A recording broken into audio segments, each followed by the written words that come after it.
Hello, everybody, and welcome to the new debate in this one channel where debates happen. I'm Shinigami, the guy who's been appearing like a total of 3 times right now, I guess. And here is Fate, my good old pal. Say hi, Fate. Yep, and today we are having a versus debate with Starkiller versus Comp Ichigo. Oh, Star Wars versus Bleeds. Who will come out on top? The rules are simple. It's universal plus AP and hacks, and I almost said speed again, and immeasurable speed. Yes, yes. And now I will let Shinigami go first. Actually, no, I'll go first with like my premise. And now I'll also go first with my premise. My premise is that Starkiller will use every Will you? My premise is that Starkiller will use all that he has to win this battle. And now I'll hand it to Shinigami on these Aizen versus Palpatine. His best matchup. Garbage below. Anyway, my premise for Ichigo will be that Ichigo will just use the general things he has, not literally everything, just the things he needs to defeat Starkiller. General things? What does that mean? Just like things in general, like he's not gonna use literally everything, just the things he needs, you know.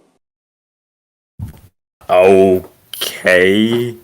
Okay, that works, I guess. Also, where is the thing for that we put the scans in? Because I can't find it. Here it is. I actually there.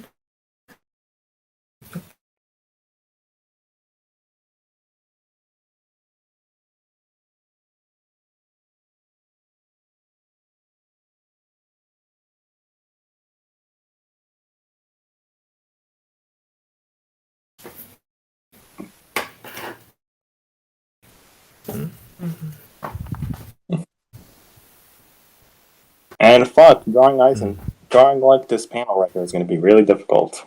Fuck. Yes. Nah, I'm just drawing a manga right now. Oh, okay.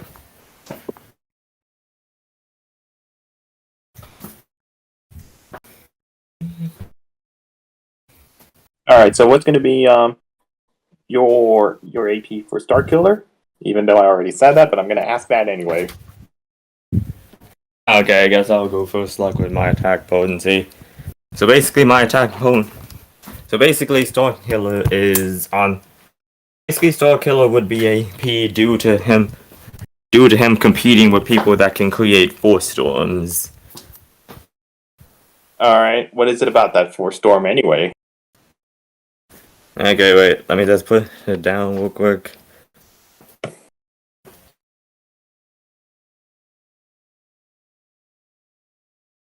So tell me about this Force Storm right here. What is the big deal right here?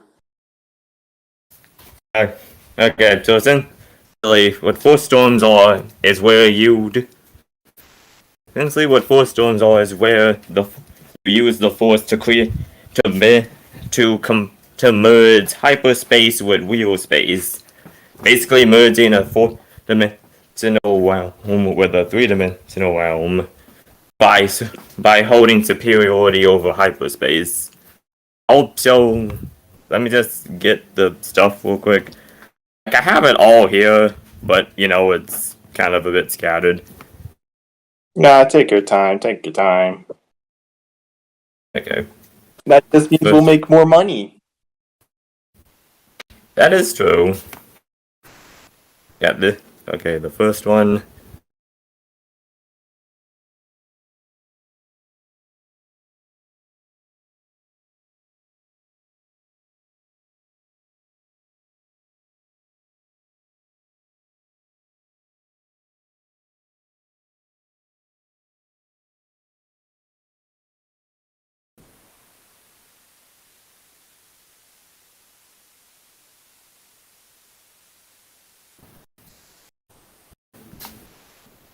Yo, Alright, there we go. Let me see. For centuries.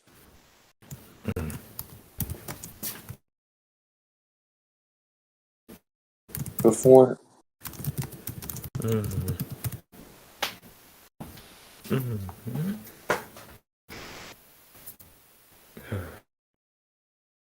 Yeah, I'm reading this.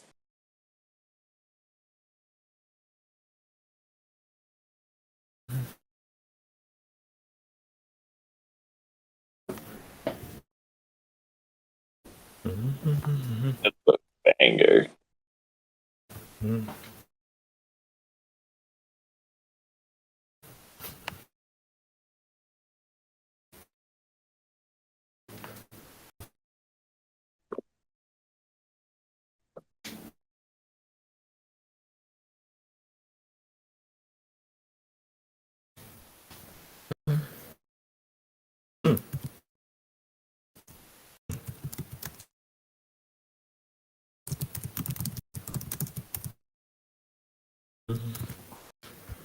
So these scans right here, I'm assuming, is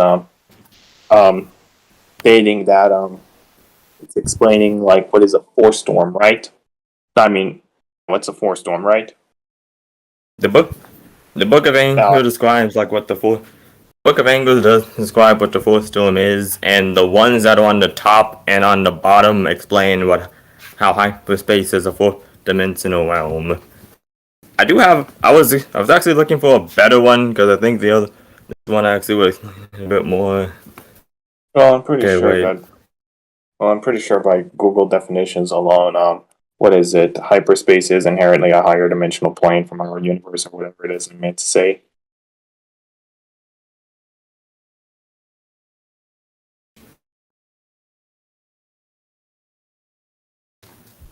Oh, and it ended up like that. Can you see that other one at the bottom? No, thank you. I'm not clicking that because there'll be too much space. But let me do that anyway, just to try that. And it did not work. Fuck. But Oh, I know that is. that's fine. I will just have to do it a different way. Not sure why it keeps doing that. This way, it's better.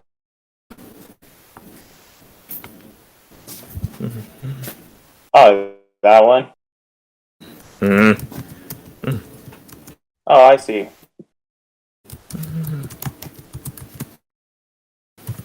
Oh, I see. Got it. And can you give me an example of how Starkiller scales to this? Hmm. Can you give me an example of how Starkiller scales to this thing? Oh yeah. Oh yeah, I can. He was scared. He would scale to this because he was capable of defeating Darth Vader.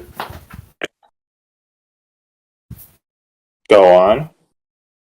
He was capable of defeating Darth Vader, who in a weakened state killed Palpatine, who was the one who perfected the uses of the Force Storm.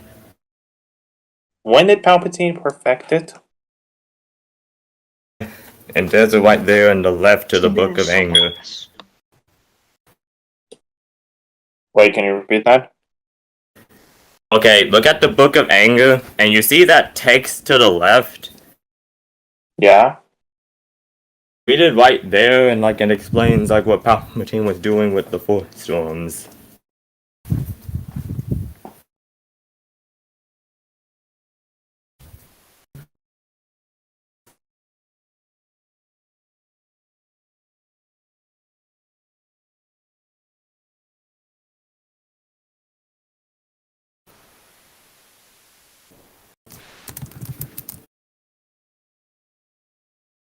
Uh-huh.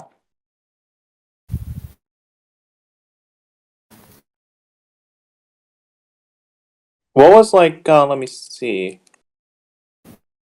What was like Darth Vader?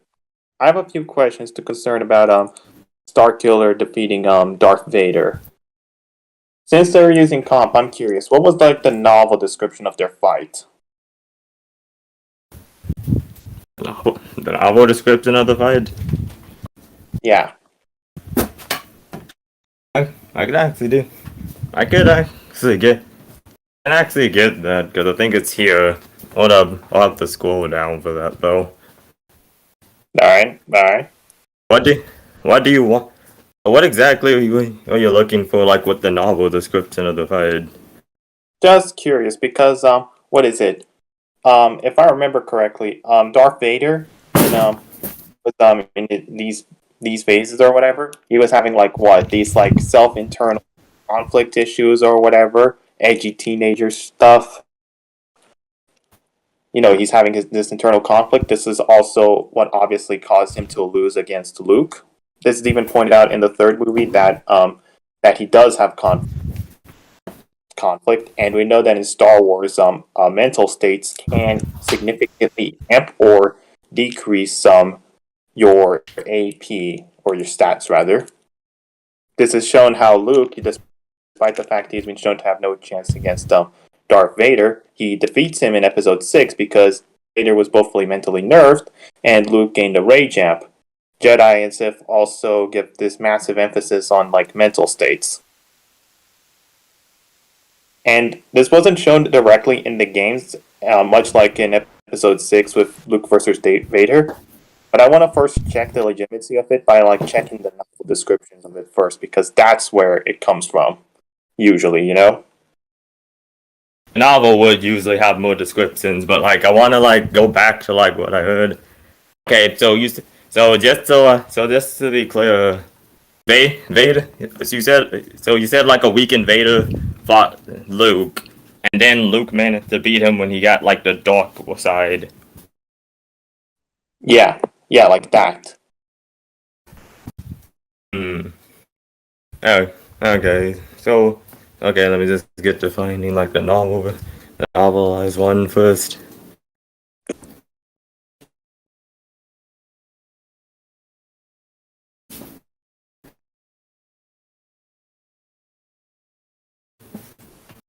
Oh, here we go.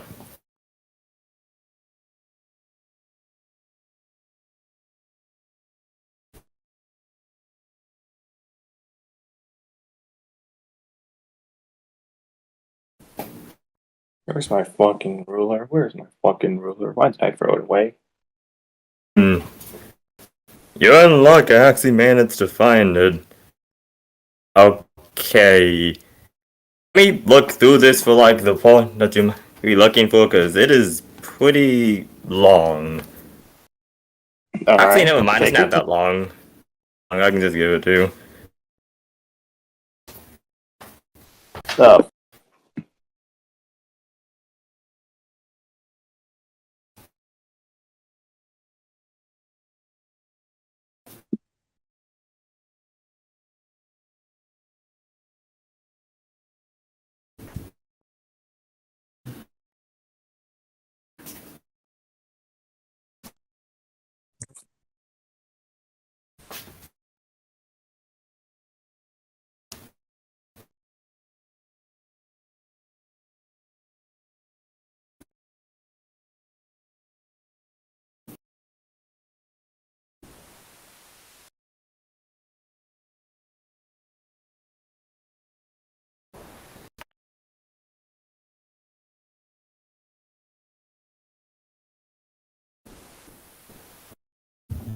Okay.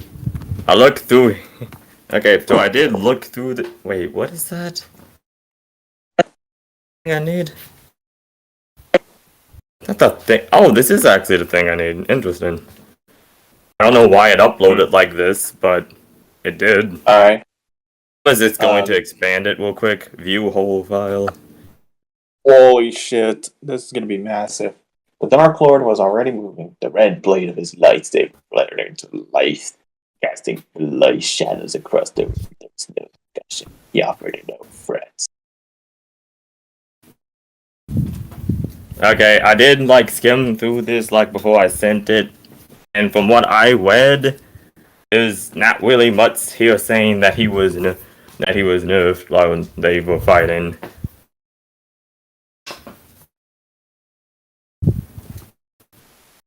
And so the sheer severity of the opening blow took him by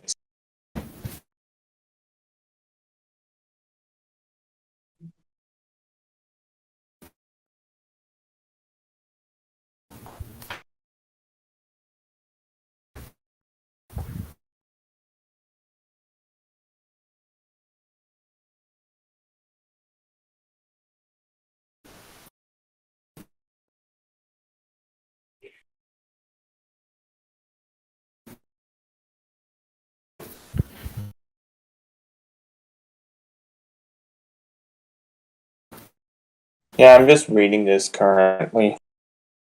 Yes.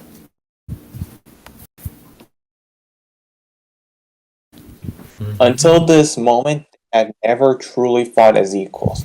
His master had either held back or he himself had capitulated. Now, for the first time, they would see each other's true potential. For Darth Vader was strong and relentless, he was fast and smart.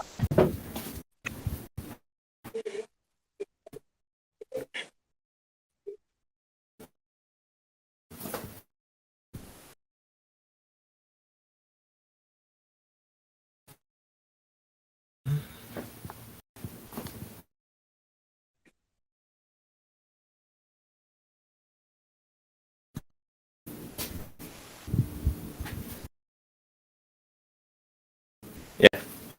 So I just want to like ask, did that one like answer your question? Answer like the question? Um, but here's Probably because my it's next. This one is like taking forever, but I'll still be reading this, and I got another question right here that needs to be answered. So you said that like Darth Vader upscales from Palpatine, right? yeah. But here's my question. Um, we know that in the good ending of The Force Unleashed, when Starkiller goes to fight Palpatine, or rather before that, Palpatine is there like, he's weak, just kill him already. Basically, he's trying to recruit Starkiller to the dark side. And then he's Yeah, he's still always trying to trying to do that. upscale. And we know that, and Palpatine always does that. Um, always does that when he gets defeated by people. He tries to make it seem like they want or something, but he just wants them to get into the dark side. You know, like for example, when he went to fight Darth Maul, and he was like, I remember this very well because Darth Maul went to fight Palpatine, and Palpatine made it seem like Darth Maul was overpowering him, and then the next thing that happens, Palpatine is there like, congratulations, you passed the test. And then other fights in like let's say the Clone Wars, Darth Maul gets absolutely bodied by Palpatine, even when he has a friend like his brother. So in this instance, Palpatine got defeated by Starkiller because he wants to recruit him to the dark side. And then when they have that like lightning force clash, whatever, at the end of the game, it killed Starkiller, but Palpatine doesn't scratch on him. He just gets bad. He's like he was weak, and then just leaves. So then we get into this big problem of like um, if Starkiller scales to Vader, which I'm still like checking this out, there's something that I missed that I'm missing or something. But if he does scale to Vader and Vader upscales from Palpatine, then how can Starkiller die from Palpatine when Palpatine is just trying to recruit him to the dark side and Palpatine just gets back up immediately? We run into the circle now, if you get what I mean. Okay, but there is one thing missing from like that statement. You remember when you asked like if you were missing something? Now I'm missing. Now, if I'm missing something in the sense that I haven't finished reading this,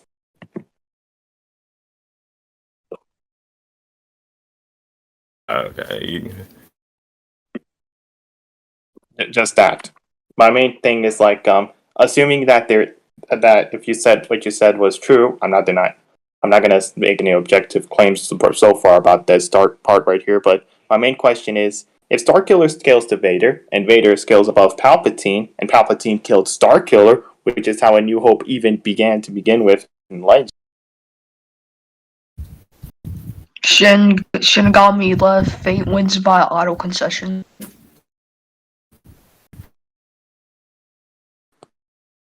Who the hell disconnected me?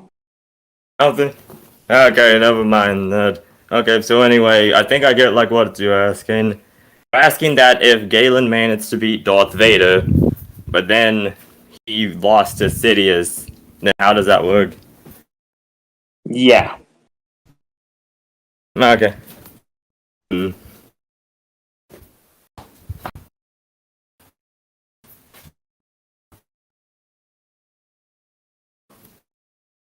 Okay, hold up, Marek.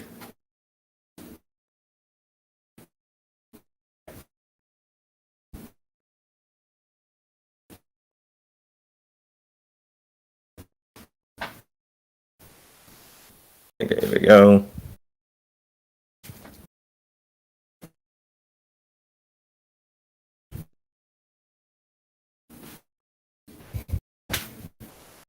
Also for oh, wait, I guess this is like show these first then.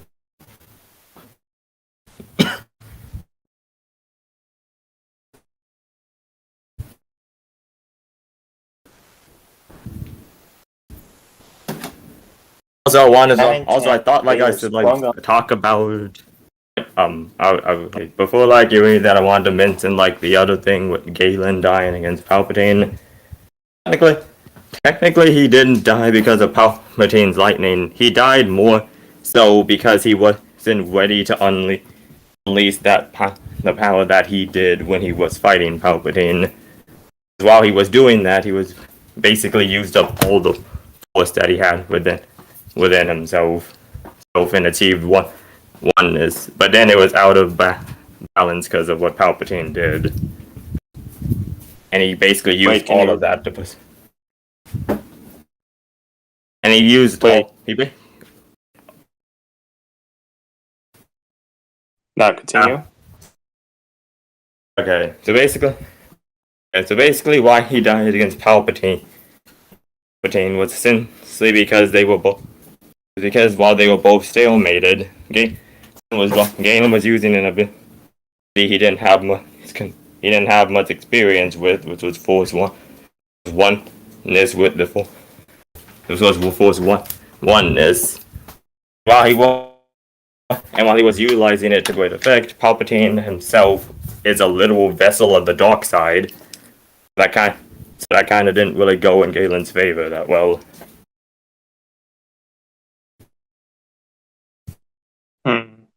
So you're telling me because he was using a force technique that he wasn't that much experienced with, whilst Palpatine, on the other hand, is built different.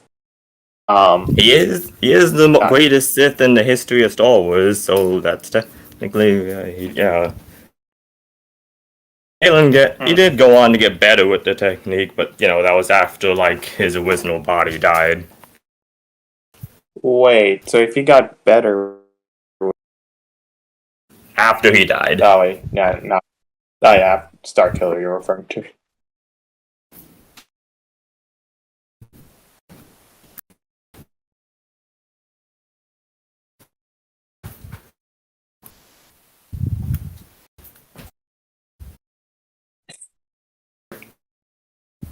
Let's kiss already. Also, can someone just server mute hide? Also, did you have like any more like questions, or like did I answer all of them? I'm still reading like this part right here. Oh, you mean the ones I put? Yeah. Oh. Yeah, I just put these to show that even while weakened, Vader was still capable of killing Palpatine, and Palpatine even admits it. Not just weakened, mind you, but like the weakest he's ever been. Hold up. Bang, background noise nagging fade fuck. Well, now I have plenty of time to still read this.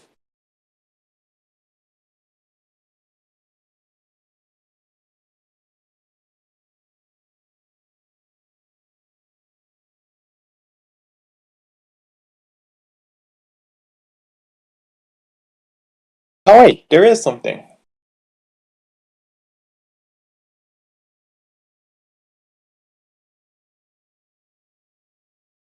Okay, I think I found a few of the issues right here that I got.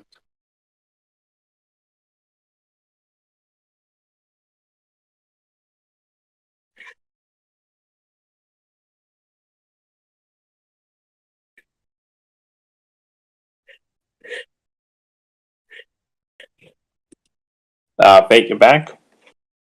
Still haven't gone over my Uni Plus point, and he already got negged. Yeah, right. Ah, I'm back. Not right. So let me see. I think I found one of the things that I was looking for.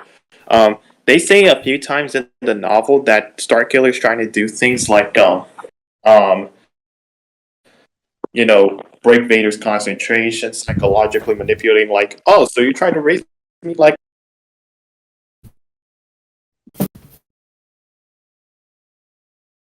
You still there?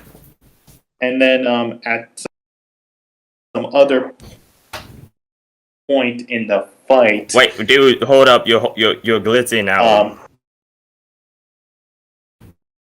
Anger flared. Glitching out. Like I only heard like every other word you were saying.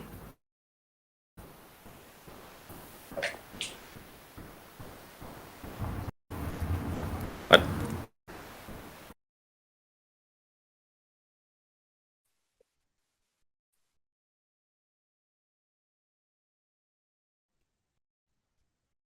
Shinigami, you're glitching out. I can't hear you.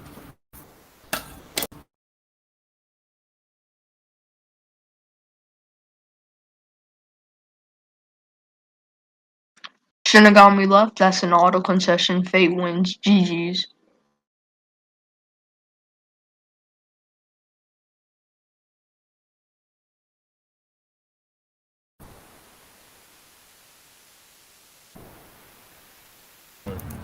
I think he left to probably go fix his mic. Oh, he's back.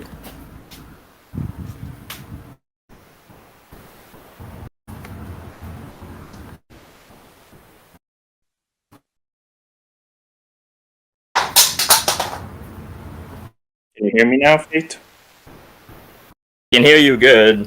The thing is, you were just glitching out. Okay, so like repeat what you were saying again. All right. So in the novel, they're like saying a few details in the fight. Like Vader is just relying on an opening from Starkiller. He's not trying any other tactic that he can think of. They're just saying that he's looking for a hole in his defense. And then Starkiller tries to psychologically manipulate Vader, like, oh, so you killed my father, and then you raised me like a son. I see.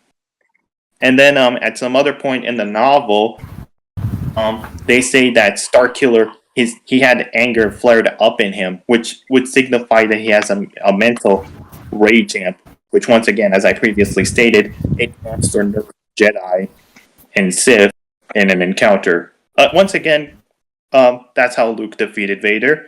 Vader was mentally nerfed, and Luke was mentally amped. And Isn't then they that say, just kind of wait? I just want to like interject there. Doesn't that kind of like helps my point? Because he needed to be amped to Luke needed to be amped to beat a weakened Vader. not like, no, I'm just saying, like, I'm talking about mental amps, The force is more. The force is based on metachlorians and perception. For like, if you have a big enough will, you can actually overcome someone of greater metachlorian count. So that would kind of tie into like the force. Nah, fuck midichlorian. That never happened. Nah, I'm kidding. Okay, so what was your next point? Nah, I was just saying that there are a few things happening in the fight, like Darth Vader isn't relying on a lot of tactics as he normally does. Like, for example, I'm going off what I've seen in the movies, which obviously the movies are pretty PG-13, like kids watching it as well. But just over the movies, and in the movies, Darth Vader is like trying to do tactics like grabbing things from the environment, throwing them at Luke, or like pushing Luke into that place so that he can freeze him, all that stuff. Or pushing him away through a window and throwing him to his death, using the environment to his advantage. But in this one, he's relying on an opening from Starkiller and take advantage of it. He's trying That to rely on still, hope from. that would still show that Starkiller's become such a threat. He needs to use such tactics. Otherwise, he would just bulldoze through him. Also, this is composite, so technically, I can still use like the game version of the fight where he actually does do that. Yeah, true. You got me there. I don't think I have any other questions. Okay, so you accept Starkiller being 4D? Yeah, sure. All right, so Okay. moving on to. All right, so moving on to my own Union Plus points, which should be pretty simple and straightforward. But basically,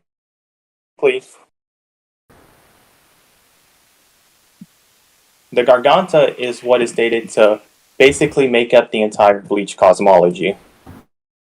And I have all these scans prepared beforehand as well. Here's some scans explaining the Garganta and how it's used to, like, let's say, travel to and between dimensions, like the Dangai, which was stated to have its own separate space-time, which will show.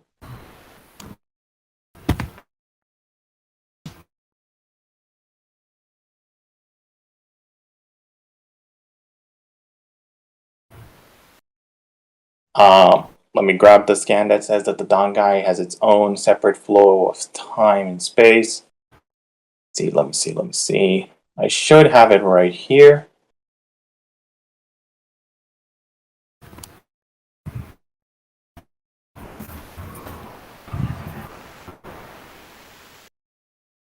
There's also scans stating that the Garganta also has its own separate space and time as well.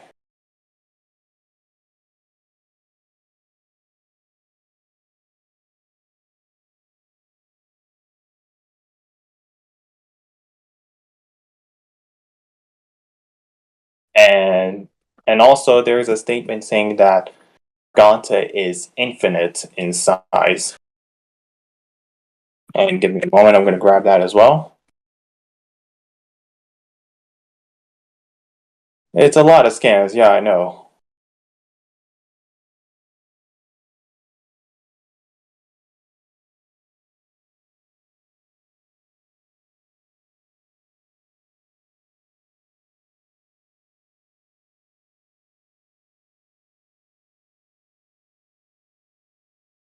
Okay, I was still listening, but I only heard like So was it about the Garganta? I'm just establishing the Garganta as it's like a universe. Okay, I have a question like about the. What is it? Okay, so like like the guy. So like at first, did you? Okay, so like before like I asked the question, is this like Bleach Uni scaling that you did yourself or that you got from like the just about a weeky thing? Oh wait, what do you mean? Because because from like because like I was looking it through like the Bleach stuff from there.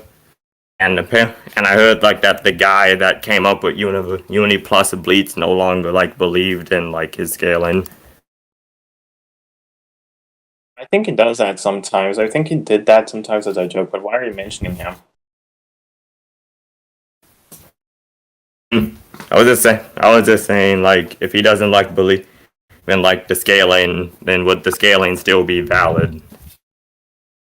It should be valid. I mean, the evidence is there. We're just basing it on our evidence. Who cares whether we believe in it or not? So why did he like leave it then? I'm pretty sure he never said that. Last time I checked. Honestly, I just probably heard like a rumor, so I'm not really sure. I just thought like I should like bring it up. All right, but here's a statement as well saying that the Garganta is infinite, and I'm gonna get into my main point as to why Ichigo is Uni Plus. So we agreed that in order for we're using Sorcerer's Wiki algorithm, to judge like Uni Plus, right? Yeah. Well, I mean, that is what I use like for Starkiller for now, so I guess like you can use that for him. I was going more by Alright. character profile things, but that's kind of like taken from versus about a wiki, I think. They're all mostly the same anyway, so. Who cares about character stats? Fuck that. But anyway, oh, I fucking gotta go soon. I need to eat. But I'm just gonna mention my Uni Plus point, and I'll be right back. But it'll be real quickly, trust me. But basically, my main point for Ichigo being Uni Plus will be a simple, straightforward. So it's stated in the data books that with Mugetsu level, with Ichigo was stated to be above everything in the verse, which would include the cosmology. And to further prove this as well is that we have Aizen, who states that he's like I'm gonna mention instead the Soul King. So the Soul King, who I think you should be familiar with this. I can't find the scans for him, but oh wait, I think I do have the scans for it, but let me see. So he was stated that he was gonna create like the current cosmology that we know of, the old one, and he was stated to have the power to transcend everything. Like the reason they were able to create the new the cosmology that we know of is because he transcends everything. And I'm gonna grab the specific part that you need to look at right here. In order to turn this division into reality, what was required was the power of a man that transcended everything. That. And then we have U-Haul, who, as you should know, was basically gonna if he won, he was gonna destroy the Garganta. It's stated right here that if he wins, the Garganta is no more. And what he was going to do is that he was gonna merge the realms and make everything become one. And guess what he did? He basically absorbed the Soul King and gained the power amp to like perform such a feat. And finally, we have Aizen, who is also stated to be on the same level as Ichigo. And when he was gaining amps, he was stated to be gaining like dimensional level powers. Like when he's fighting Ichigo, he's stating things like, I see. So, I see that there is a dimensional difference between our increases in power. See, I'm gonna grab the statement and show it to you right here, real quickly.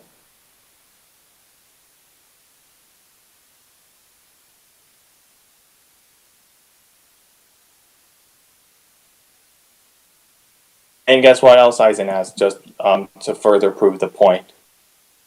He also has a statement that he transcends everything. Now, basically what I'm saying is with Aizen's statement and all that he transcends everything, and that we also have the other Soul King fighters that have this similar statement to Ichigo that they're above everything. And what Aizen says specifically is that he's a dimensional difference, which would imply dimensionality. That would mean that Ichigo would be a fourth dimensional being. That's basically what I'm saying. Okay. Yeah, I know it's massive, but you gotta go through a lot of the weird stuff, you know? Okay, so what was that? So what was that I heard about like the ultimate technique what called Sengetsu? Mugetsu.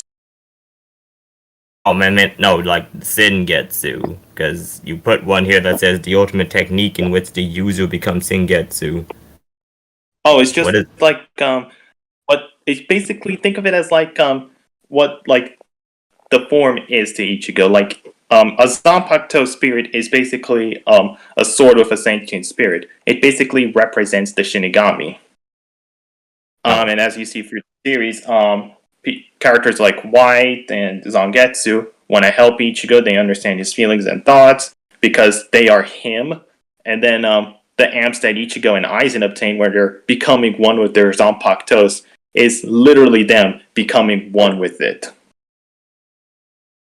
Okay, Like, so like, or the Zon, so what is the Zanpakuto and the Sengetsu again? It's basically a sentient spirit that is basically a part of Ichigo.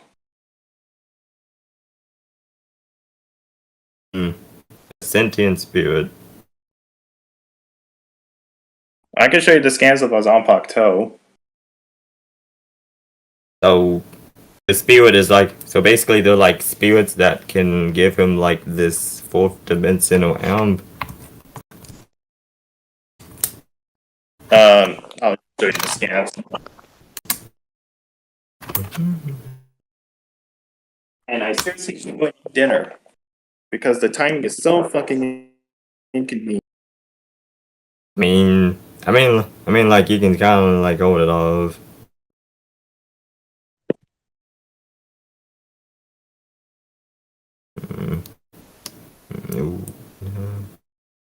Let me see. Going as fast as I can.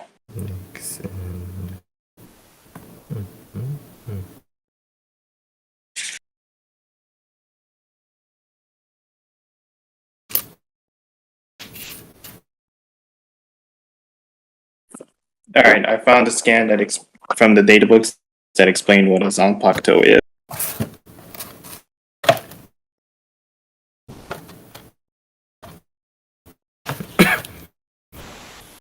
Okay. I do like have like a question though. What is it? Okay, so the Gargant. So basically, and anyone I do. Okay, so basically for these so basically for like the Gargantua, it's a 4D thing, isn't it? Like the Gargantuan dimension.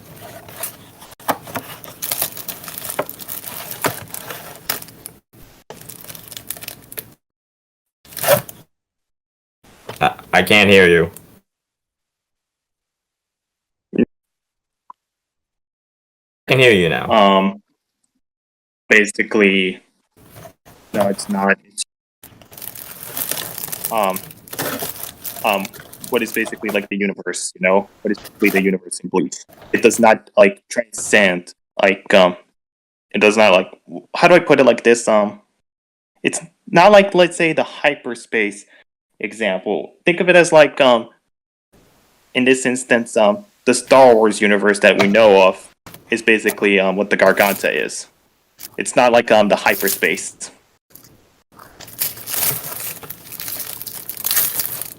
So it's basically the Bleach universe is the Garganta. Yeah, as I shown in the scans, it contains everything. Okay, now when you say everything, what exactly does that mean by everything? All like the different places, like the world of living, the Soul Society, you know, all these different realms. Which just let you know. Which just let you know we don't know the exact size of. You don't know the. So what makes these? So any of these realms like fourth dimensional?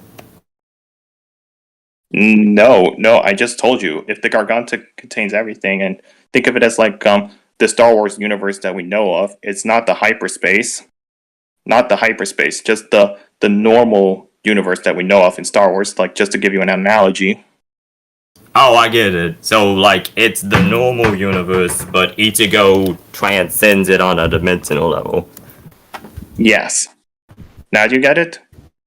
Yeah. How does he like You said like there was something that said like somebody said he transcended like the dimensions of everything.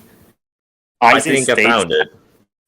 Aizen states that his increases in power are that of a dimensional difference. He says right here. Able to figure out from that clash of swords that our evolutions are not in the same dimension. So he's referring to dimensionalities in this instance. How do we know like he's referring to like the power and not just like, you know, kind of like showing off, like saying, yeah, our skills are in another dimension from everyone else. Wait, what do you mean? I mean, like, say that you're fighting somebody and you say like, oh, our skill when I can tell like when we clash our blades that our skills and that the way we are isn't in the same dimension as everyone. Not necessarily because like they're in a higher dimension, but because they're like better than everyone else like around them. I'm not saying like that's the case. I'm just asking like how do I know like that's what he means when he says that? Well, he's referring. Wait, I still don't get it. Can you wait? I still don't get it. Real quickly.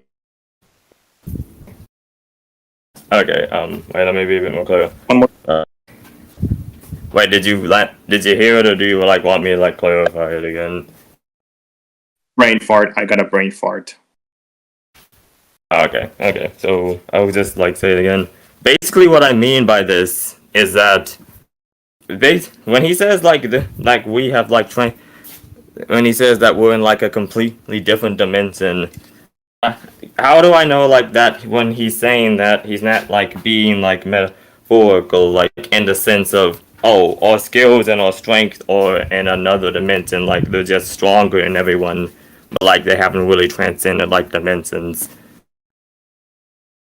Now we do know that like they have transcended dimensions, and I got like supporting evidence for that as well.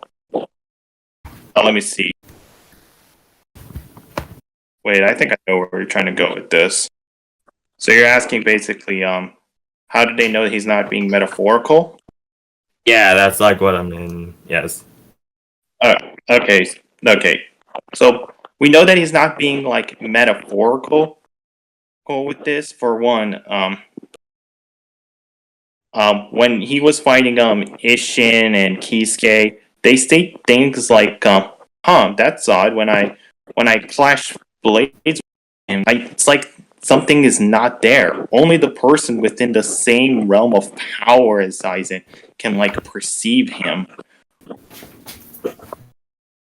And also we have things like, I don't feel any spiritual energy from this man.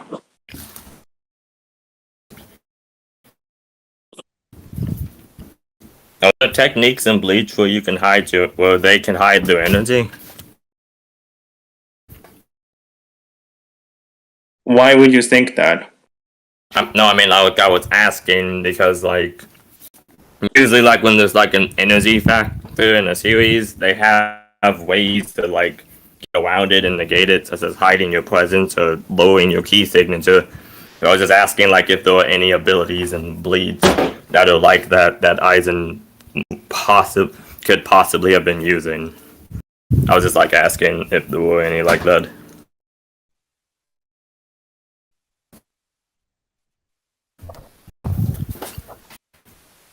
He's not any of that. He's not character things that he uses a lot is Sugetsu, but he never utilized them when he like is in this state right here. He deliberately states, I don't need to be on guard anymore. I can just like raw power my way through anything now. And Kisuke's like, Aizen, you're now acting stupid. And then we have statements like this one right here where Gin states that, let's say the cleaner right here is something that normal Shinigami can't handle. And then guess what Aizen does? He one-shots it. Hmm. And then he's like, dude, like, and then he's like, oh, dude, what now? Like, what? Let me. Exactly, it's some pretty good showing that his power would be like in a higher realm. Okay, so is it just these, or is there like more? Here's this one that I was referring to that Aizen doesn't even. It's saying right here that he's not even being on guard anymore, trying to be like witty and smart. Kisuke even calls him out on it. He's just like, I just need to raw power my way through anything. Okay, so So basically, he was being a bit overconfident because, like, he was in a completely different dimensionality than everyone else. Yeah, and as I've shown in like the data, as I've shown as well, he has a similar statement as like say the Soul King, who basically created like the current Bleach cosmology that we know of. And he stated to like transcend everything, just like Aizen and Ichigo. So they should all have like these. Mm. So do you accept it? Oh, this is good. Well, this is pretty solid so far. So yeah, I can buy him being like 40. All right, I gotta go real quickly. I'll be right back real quickly. I promise. Okay, you have 5 minutes. 5 minutes. Seriously, dude, I'm gonna eat dinner. Oh crap! Meanwhile, How was your dinner? All right. Delicious. Okay, I'm tempted to ask what you ate, but I think we should move on. Yeah, he ate dick. Let's just move on. Oh, okay. Don't make some out of context worthy shit.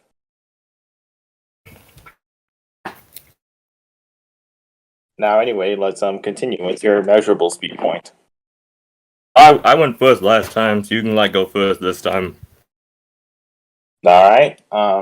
Okay, so since we're going by the versus wiki algorithm by technicalities, since I am transcending 3D linear time and space, I would by technicality also be immeasurable speed, and there's also supporting evidence with this statement right here from Ichigo, from Rukia, where it says there's a consequence of when you stay in the Dangai for too long, since it has like a different flow of time from the real one. She states, quote, wait. The first stage of loss brings intense pain, loss of consciousness, and the time lapse the body experience. Dangai flows backwards. See how short your hair is? We didn't cut it. So basically, what she's saying that is that now that Ichigo has lost his powers, he's now affected by time. But keep this in mind. Previously, he was in the Mugetsu state, and that effect of like returning to the natural time flow didn't happen, which shows that Ichigo Basically, is not. when Which shows that so Ichigo is not bound by space and time. oh, I think I get like what you're saying. So basically, we're going by like it's about a wiki thing that says like if you're above like space and time, you should like be immeasurable. And because when he has his Soul Reaper powers, he is not affected by space and time. Therefore, he would be immeasurable. Well, it's some way to say that, but basically, yeah. Okay, so basically that's what would make him like immeasurable. Yeah, by technicalities. Okay. Okay, let's look at this like real quick. Alright, so what do you got for immeasurable speed Starkiller? I wanna like look at like this like the page real quick is what I said. And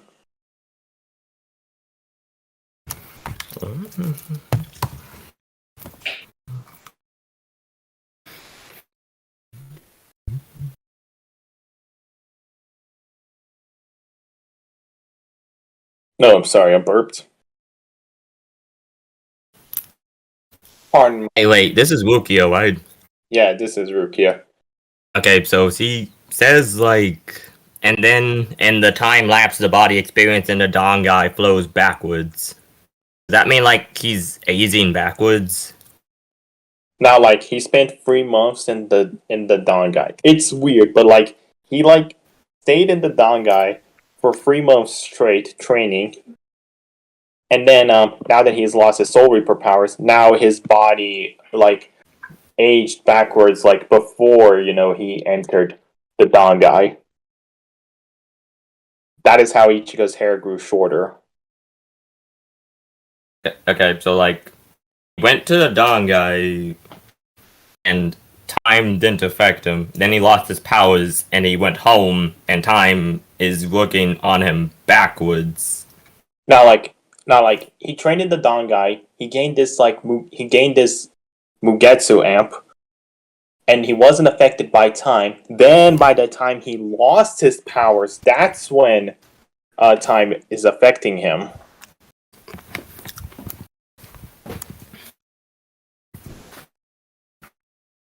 Uh,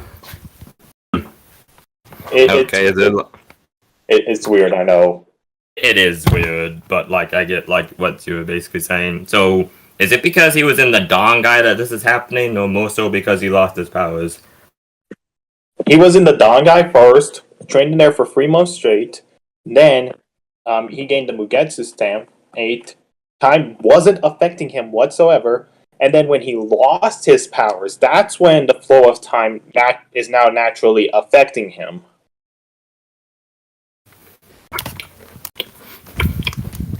Only when he lost his powers is when, um, you know, the natural flow of time is affecting him. But before that, when he was in the Mugetsu state, it wasn't affecting him. Huh. Okay, so like before we like do move on, tell me again like why don't I know like what you're saying like with him and the time thing, but like tell me again of the versus battle wiki thing about it again so I don't forget. Versus Battle Wiki, they state that like if you're transcending like 3D linear space and time, then you would by technicality also have immeasurable speed. The last time I checked, if you want, I can check again just to be sure. Okay, check that again real quick because I remembered something different last time from that. All right, let me check. Versus Battle Wiki Speedo, Dando, Speedo, and Power. Zawardo. Let me see. Timeless Voids. About time manipulation speed. Oh fuck, now they. Ugh.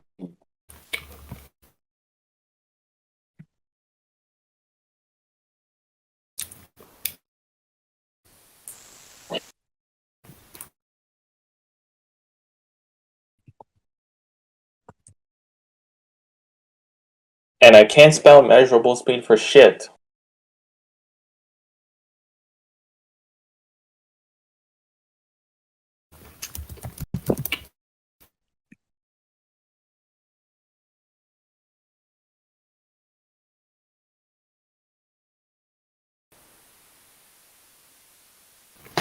Okay, let me look forward with you then.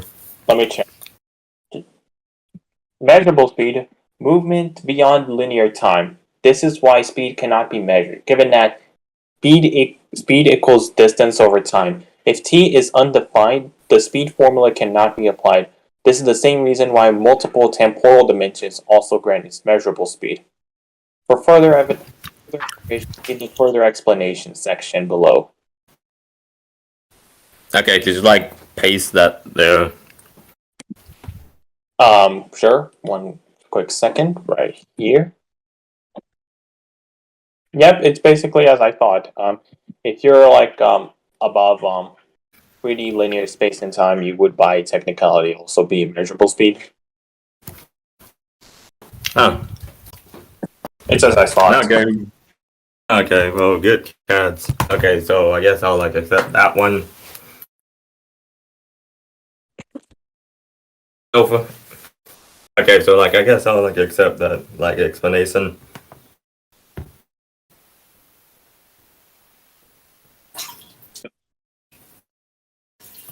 So what about Yeah, the immeasurable speed? so what about Galen?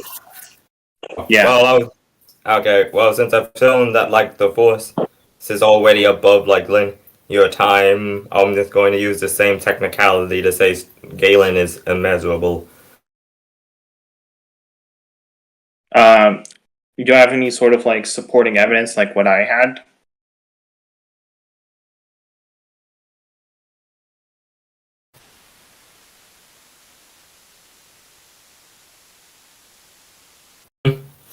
What did you say?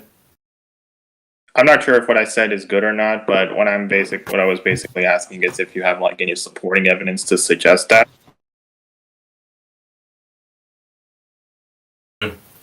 Okay. I have like 3 or 4. Like, do you want like one of them? Just the most solid one you can get. Okay, okay. In that case, I'm gonna give like 2. Go.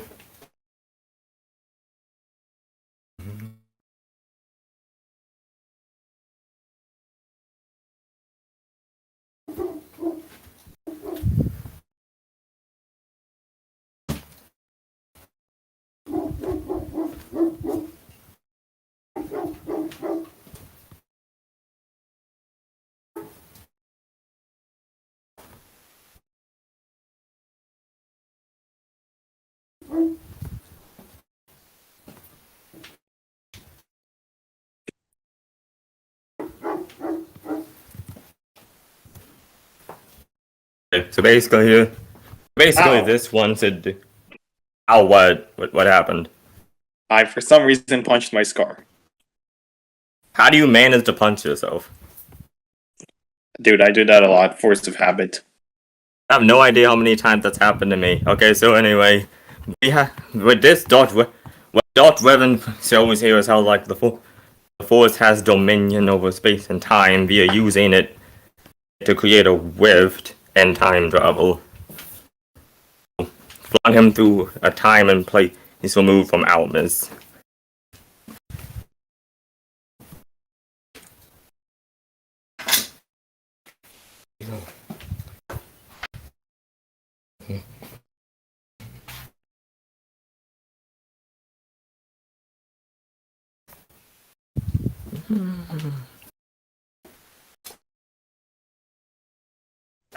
Alright, I can accept that. That's Okay. alright, so I'm gonna go for my first win con. Actually, wait. I actually would like to start like with the win cons first. Alright then, go ahead. If you want. Okay. Okay. So my first win con is that Galen is going into. See. Trying to think of like the most interesting one. Win con, I so think. win cons over rank cons. Yeah, it's just like it's important like to know which one to start with. Fair I guess enough. I'll just start with like the combat person. I'm going to argue that like that Galen is going to engage Starkiller and me. Like, I mean, oh my god, I just got confused. What I'm trying to say is that Galen will engage these like Ichigo and melee combat and helm him with superior skill. Oh, dude, low key, I was already starting on like a wiki, and I just low key upgraded like the Ichigo intelligence segment. That's actually going to be kind of interesting. So this is actually must have read your mind then. Watch out, you could get mind hexed. Wait, what? Never mind, just keep going. You said something about mind hacks. Yeah, I mean, no, I meant like when you said that. When I said that you were doing the thing, upgrading his intelligence, I was like, wow, I must have read your mind. And then I said, be careful, don't get mind hexed. I see. I was making up funny, but like it's kind of it went off. Okay, so basically, essentially speaking, I believe like he would outskill Ichigo due to his superior combat training, essentially. While it's fighting more formidably skilled opponents. Alright, can you post a scans of that? My argument on the other hand is Ichigo has like a lot he has like some sword training on his hand. Like he has a lot. But my other one as well is going to be that Ichigo's fight IQ overall is going to help him throughout this sword encounter. Okay, I'm gonna need you to like hold on for like a minute because I'm going to need to get like a couple things. I'm just playing along right here because I just want to low key use this for a quick moment. Not often I get to use this. Okay, so this would be interesting for you.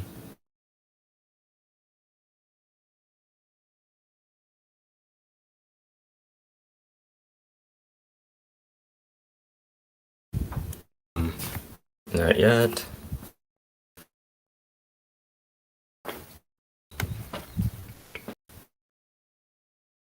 I'm just you're like, dude, finally get to use this. Yes.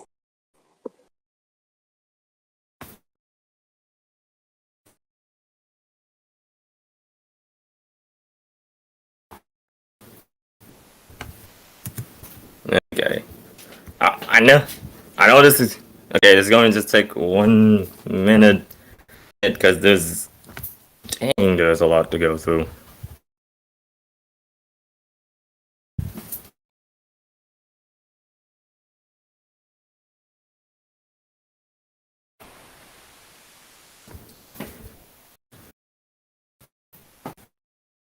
Hmm.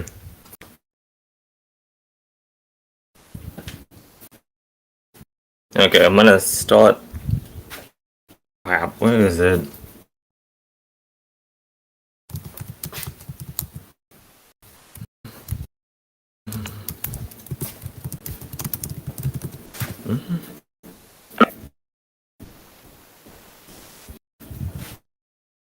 Okay, let me just put this last one here, and then I'll just like go from there.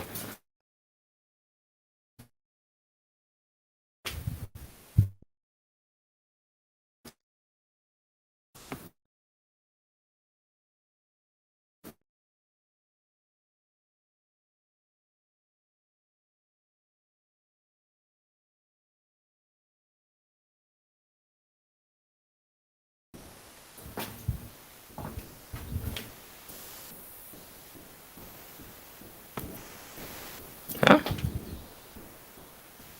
Hmm? Huh. I could have sworn it was there. Okay, this would be it. Take your time. Take your time. Yeah, but You can tell how happy he is. Take your time. Take your yeah, time. I just bought up here because I like have a lot of stuff for Galen here. All put together neatly, but like, I just got dang, this this is kind of already. odd. Hold on. Come on. Come on.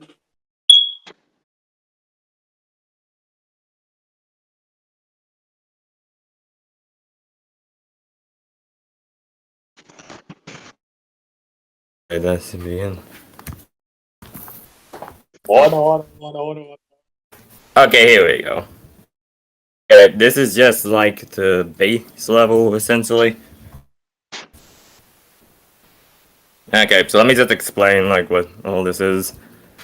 Okay, so essentially in the Star Wars universe, you have these guys called Red Guards. They're trained to master every known hand-to-hand combat style and every conceivable weapon martial art in the universe. And yet they would be no match for a standard Jedi. However, Jango Fett, who was said to be the best bounty hunter in the galaxy, killed multiple Jedi with his bare hands.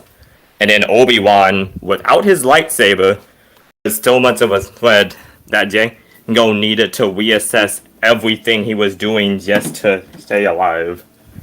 Essentially, like just to beat him and get away. Wait. They master every hand-to-hand combat style, like our real-world hand-to-hand combat style, or nah?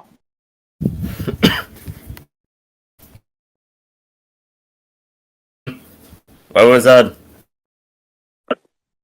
Hand-to-hand combat style is in from like our world equally as like the other worlds, or not, or like basically, if you're saying like they're meant to master every hand-to-hand combat style, well, I'm not sure how to put it basically, but like basically, it's not giving me an exact measurement. Basically, like, do we have like a bunch of beings that like use our own real life martial arts, or do they make up their own? Does it allow them to like use their shoes as weapons or something? Technically, it's funny you just say that, because technically there are a bunch of hand-to-hand combat styles within Star Wars that are that like the lightsaber combat styles that are actually inspired by real-life world martial arts. For example, I'm only okay. It's been a while since I actually looked at Star Wars fighting styles, but which one were they again? Which one were you talking about again? I watched a lot of like Star Wars Marsh Jedi fighting style or whatever, and it's been a while since I watched them. But can you give me examples? Oh, you mean like the lightsaber forms? Yeah, for example. Okay, for example, you can look at like a Toru. It's basically based off of some basically based off of certain types of Eastern martial arts with acrobatic swordsmanship. And there's also Shisho, which I actually linked the forms like there. Shisho is actually the simplest of the lightsaber forms and covers the fundamental basics of like the entire swordsmanship practice. The zones you should hit, the body parts to aim for if you're looking to like maim, kill, injure, disarm. Covers like the whole spectrum there and like the lightsaber combat form, and do have those little thumbprints there to like navigate through them. Uh, which ones does Starkiller most like use, or like which ones does he like have? Which ones does he mostly use? Yeah, because this is a sword fight. It's a close quarters combat fight. Yeah. But like talking about like the type of but then again, I would also like to mention that the lightsaber form can also be used via hand-to-hand combat, like Mace Windu showed with his uses of Juyo and Vapad, which is kind of surprising because Galen actually does actually mostly use and has mastered Juyo Vapad, which is actually a combination of Otoro and Shou Xien, which are highly acrobatic. Which one is highly acrobatic and there's one where it's highly acrobatic and actually turn the tides of battle, and the other Jim Shou Xien, which is focused on which is not just focused on incredible power and strength, but also focused on using that strength against opponent and using their strength against themselves. You can read the ones that I gave you for a bit more detail on them. Basically, and also, so it was the form that Mace Windu used frequently, but he didn't want to use it too much because it brought you close to like the dark side. But Galen spent a lot of time on the dark side, so that doesn't really affect him as much. And to be able to use Geo Vapad, you kind of need to have a strong familiarity with the other lightsaber forms. And everyone's mastered Shisho, as you kind of need to master that to move on. Holy shit! There's a shit ton right here. Details. What the fuck is George? What the fuck did George Lucas smoke? Like I said, they're based off of real life martial arts. That's why I was starting with this, because it's one of the most detailed combat systems in sci-fi history. They have more too. Like I was just this is half, probably only 1/3. Holy fucking shit! He was smoking when he was coming up with this shit. didn't also mention that he also is skilled in Jokai as well, which can blend seamlessly in with the other styles, which then gives extra offense and defense. Again, this isn't even half of it. I actually have more. I actually have another thing, another quote for narration that actually shows that he would even be greater than this. And that was just him as a teenager. I haven't even touched on when he's actually a full-on adult. Alright, so let me grab my own stuff for Ichigo. Now, Ichigo, he himself, on the other hand, for Shinigami, there's the combat styles. But for the two main ones that we'll be going over will be Zanjutsu and Hakuda. Or in this instance will be Zanjutsu because Ichigo's swordsmanship. And this Okay, tell me about him. there's this Zanjutsu is basically the swordsmanship aspect of a Shinigami's combat style.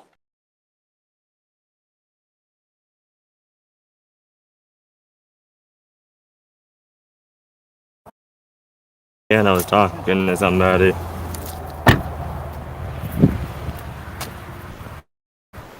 Can you hear me? It's also stated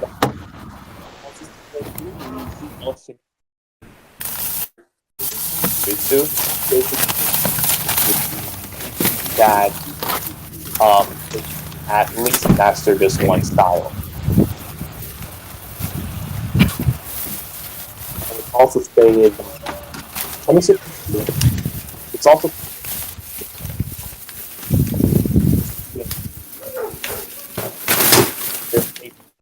Okay, I'm here. From Okay, I'm back, but like you kind of cut out a bit again. did I? What point did I cut out from? Yeah, to me. So like you were talking about two combat styles. Okay, so we have Zanjutsu, which is basically the swordsmanship combat style of a Shinigami. And they're stated to be that they need to at least master this one. And it's also stated that that the higher the rank you get, the more skilled you are. And just to let you know, yeah, these random fodder Shinigami master this combat style at the very least. These guys right here, yeah, they mastered Zanjutsu. And just to let you know, Zanjutsu also takes inspirations from like real world martial arts, just to let you know. Such as, for example, when we see such as for example, these guys right here for the war, them training like their swords. It's like that kendo training, you know, that kendo training where like you grab like that one stick and then like like I know like what kendo is. That's why I said like it's like kendo. Okay, so that's interesting. Okay, so what was the other form? Because I think you mentioned two. Ichigo has Hakuda,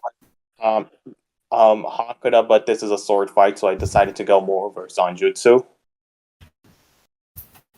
And then just to let you know, just to amplify it further, so we have so basically we have other Shinigami who are masters at Zanjutsu, and it takes inspiration from real world functions of sword style, and then each rank they go up, they battle. And then right here we have Yakuya, who is stated to have no shortcoming in skill, a shortcoming being defined as and then Ichigo can fight evenly with him, even when he's having a speed decrease.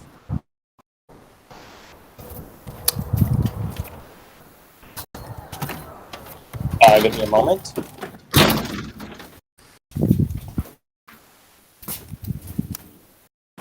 Okay, so Basically, just so like I'm getting this, there are two swordsmanship styles that both take inspiration from real world martial arts that even father Shinigami need to master, and Ichigo has mastered them to like a greater extent. Now, like, there's like this fighting style that takes inspiration from real world martial arts, and then each rank that they go up, Shinigami goes up, they get better. And yes, even random fodder Shinigami can are masters at this style. And Ichigo comes along and he fights a captain in the Soul Society arc, which is the second arc of Bleach, by the way. And Byakuya is stated to have no shortcoming in his skill. It's like a degree of perfection per se. And Ichigo, even when he's having like a speed decrease, which just to let you know, Ichigo does say like, "Oh, ever since he got into Senkei state, he's been getting faster. I can speed up a little." But no, it's stated later that what's happening is that Ichigo is just getting slower, and yet even when Ichigo is having this speed like Byakuya, he can like block his sword strikes even from behind. He can like dodge them. They can like clash swords as seen in one of the panels. He can do all that when Ichigo.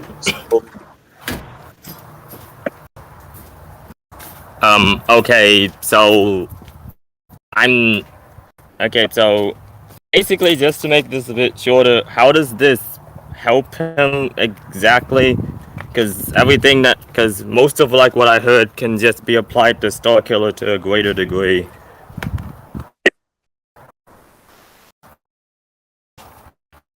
Basically, what I'm saying is that Ichigo has a degree of perfection with his swordsmanship style, as Byakuya stated to have no shortcoming in his skill. Shortcoming being defined as a flaw, you know that, right? It's okay. So so does that mean like he perfected it or something? Yeah, some degree of perfection. Right here in the data book. However, They that say it after- says he's extremely adept in all aspects of combat, not perfect.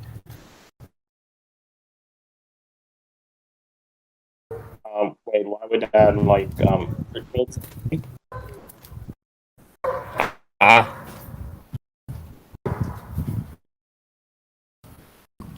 Byakuya stated? Can you hear me? Yeah, I can hear you. It's just like I said. It says he's extremely adept in it.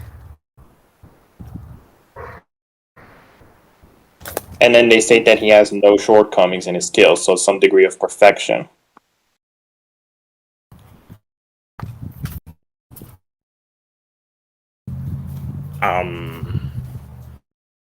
If you want, what I can say next, Ichigo's adaptation fight IQ overall will be like his carrying weight. Which just to let you know, no wait, I can just continue like this point right here with like this next part right here. I don't have all the scans on me. Okay, I'm still. Okay, so like okay, so basically, how many swordsmanship like styles did like this guy, Captain Kuchiki master exactly? Because I heard like there were two. Wait, let me just like grab you like another one that like can help me in this instance. Let me see. So here's Ichigo fighting U-Haul. They're like clashing swords. Ichigo's blocking U-Haul strikes, even dodging. Okay. And what I'm gonna go over real quickly is gonna be some massive upscaling for Ichigo. But basically, what I'm gonna say is Okay, so this is so just going to be honest, I still haven't heard a very convincing thing to say that he should be more skilled than Starkiller, especially considering that Starkiller would naturally be more skilled than Actually, wait. Let me just put this here first, and then like I'll continue. Like this is going to be like important down the line. Wait, I'm not done yet. What I'm gonna go over next Okay. is that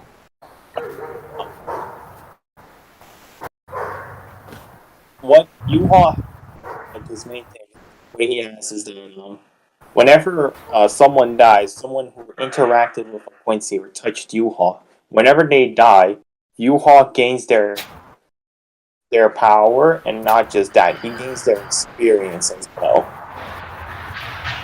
I'm gonna grab the scan of that real quickly.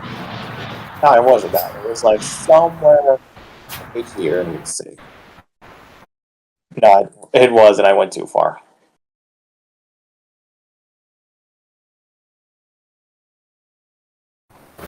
Right here is the chapter.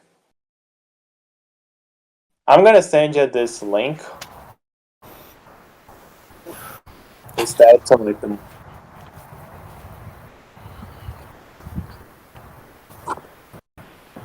see.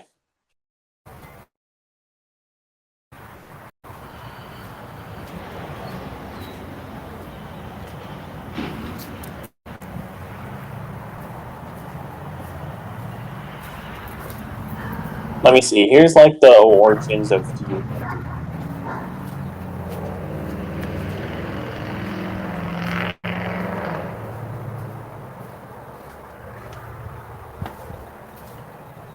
What they say is that I'm sorry. I'm gonna go as fast as I can because oh.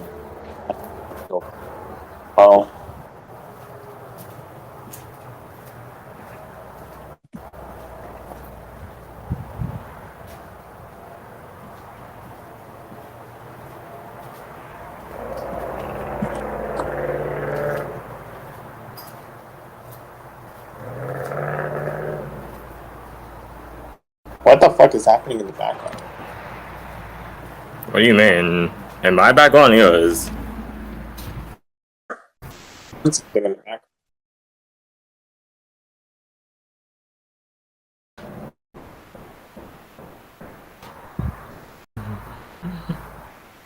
Right, there you go. Here's this part here, U-Haul.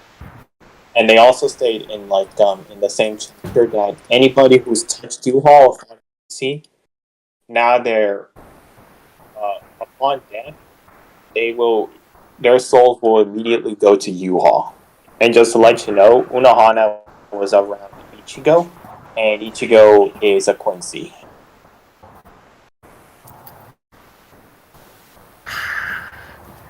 Okay, so just like to summarize, how would this help his skill again, like the Quincy thing? I'm not done yet. Here's the last part. And just to let you know, the final part right here to this argument is Unohana was stated to have mastery over every single swordsmanship fighting style. Okay, now that is interesting. So basically, Unohana has touched Ichigo, who is a Quincy, and she was also around Uryu, who is also a Quincy. And upon touching Yuha, if you fought a Quincy, your soul will go back. Your soul will go back to you, and Ichigo boxed Yuha, as I've shown. Okay, so it says here that he mastered all sword styles. Yeah. Okay, is this in the last one that you showed me? Yeah, the last one I've shown you. Okay, let me see real quick. Before anybody judges me as to why I'm doing this, I just want to have fun real quick. I just want to go over this real quick. Please. It's fine. It's fine. I mean, I have like an answer to these, but like, let me just look through like these real quick because you really got a lot. Okay, so when he's saying he's mastered all swordsmanship styles, does he mean like which ones is he talking about? Like the one that the Soul Society teaches, or like in general? They seem to say in general because as I've stated before, Zanjutsu also takes into the part of like real world fighting style, and they also say all fighting styles. So it can also be appointed just like you that they're also referring to like our own real world martial arts. And my battery will be inconsistent from 1% and will never go up. That's I was that by the way. Okay, so let me just put this there. Now let me look at this real quick. This will be like the last part. This will be real quickly before I move on to like Ichigo's own fight IQ. Okay, let's see here. The very first 13 court guard squads were considered to be the ultimate within them. Okay, 11th day. Before being appointed a captain by Old Man, he was the Soul Society's most notorious criminal. See, as a way to show her command of the sword and countless styles he had mastered. Okay, it says the sword and countless styles he had mastered. I'm just going to think they were I'm just going to. I think, but to be honest, they could be talking about like the swordsmanship like styles. So because they're mentioning it in the same sentence, so he gave herself the name 8,000 styles. Huh. If you want, I can give an alternate translation where it literally says she mastered all of them. Okay, and Ichigo beats her. Now Ichigo fights. Now Unohana dies, and Yuha would technically be absorbing her soul. And then Ichigo, at a later point in the war, fights Yuha and actually does well against him in a sword battle. Does well? Does he win? Yuha only wins because Almighty built different. Okay, so he. Okay, so when you say he did well, what do you mean by he did well?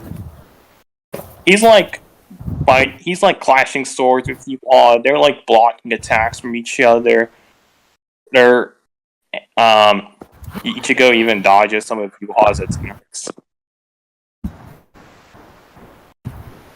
Okay, and then and Yuha. So why would Yuha have the same abilities as her? Because he absorbed her soul. Because it's stated in the flashback that each time a soul that whoever touched whoever touches Yuha, and upon their death, their soul returns to Yuha. And not only does he gain more life force and also more power, but he also gains their knowledge and experience. Okay, can I see that, or is that in one of these? Because you have like the manga pages, but I'm not sure which one. Page 2. Which one? Chapter 565, page 2. Oh, thanks. I was just on that.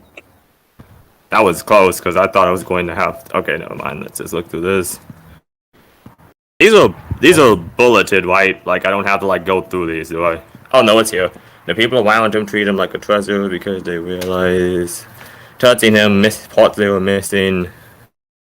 Okay, when all aliens... Okay.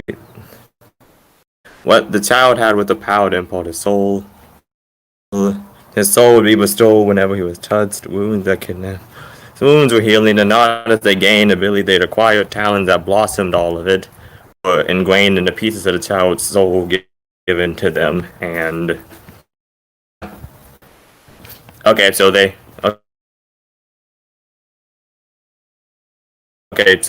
he was seared.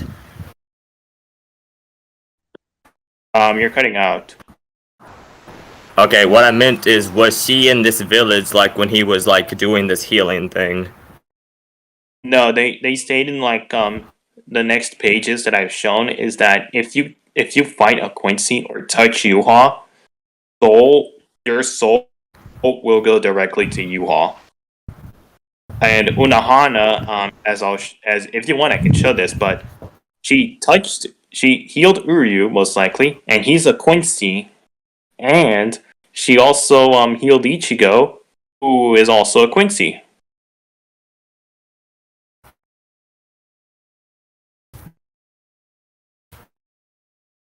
She healed. So wait. So did I hear that she healed him? She healed Uryu, who is a Quincy, and she also healed Ichigo, who is also a Quincy. And if you fight a Quincy or touch Yuha, your soul will be sent to him.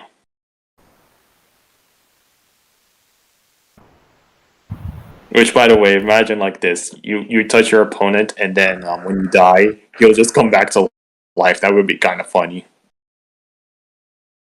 Okay, and then she died, so that means those skills and experiences went to him. Yes. Does it work if she touches him, or does he need to do the healing thing on her? She just needs to either touch Yuha or she needs to fight a Quincy, and that happens, as shown in the panels. By the way, fighting a Quincy would by taking count. Which, by the way, fighting a Quincy would technically require you to interact with said Quincy.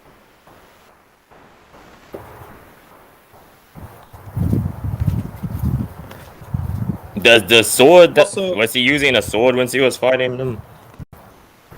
They say that all the experiences they will immediately go to Yuha, as I've shown in the scans. You even read them out loud. Okay, can I see like the thing where she did like actually touch him? Yeah, sure. Real quickly, let me just do something right here, real quickly. Give me a second. I'll just disconnect you right back. Few inches later. Here's the statement I was referring to you before that Urahana has mastered swordsmanship fighting style. Here's all stuff, meaning you would have to yield by someone in squad 4, and the only one we see is. And here's he also healing Ichigo, and it's stated that Ichigo is a.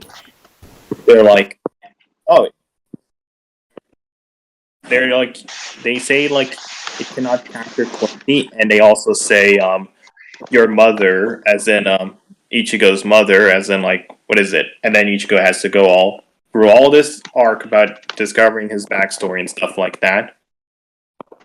Find out that he is in fact also a Quincy. And I cannot say your mother without thinking about that when Kucho Korn always say. And guess what Unohana did? She healed Ichigo.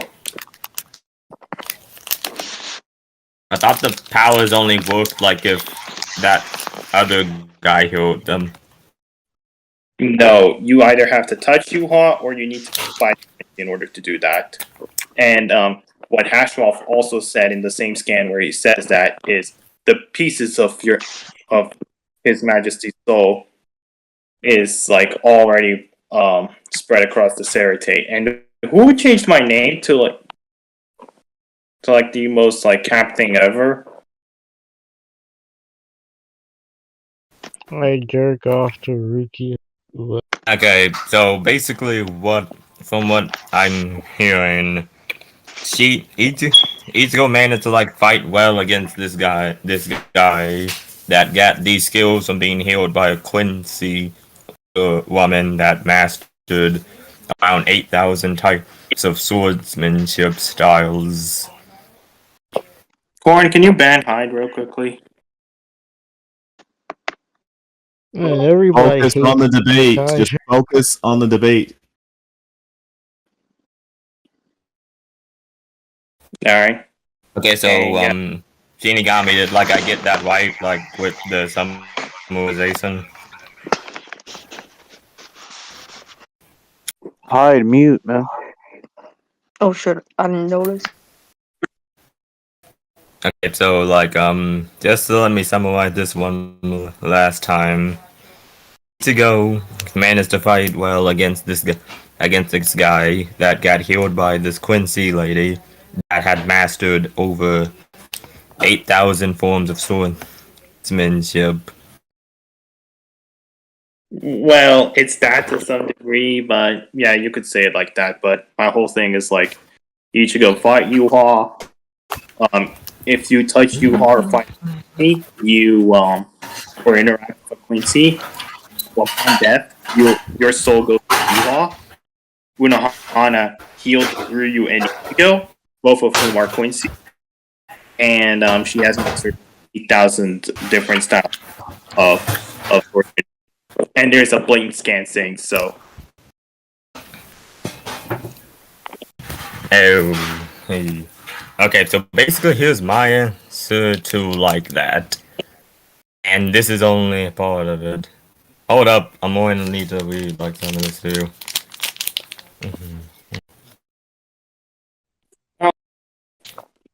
This is like my most we'll high end. one. This is your high end? This is my high end, but I can get higher even with if I use Ichigo's fight IQ. So this is his high end for like, I mean, you can have like a high fight IQ, but still like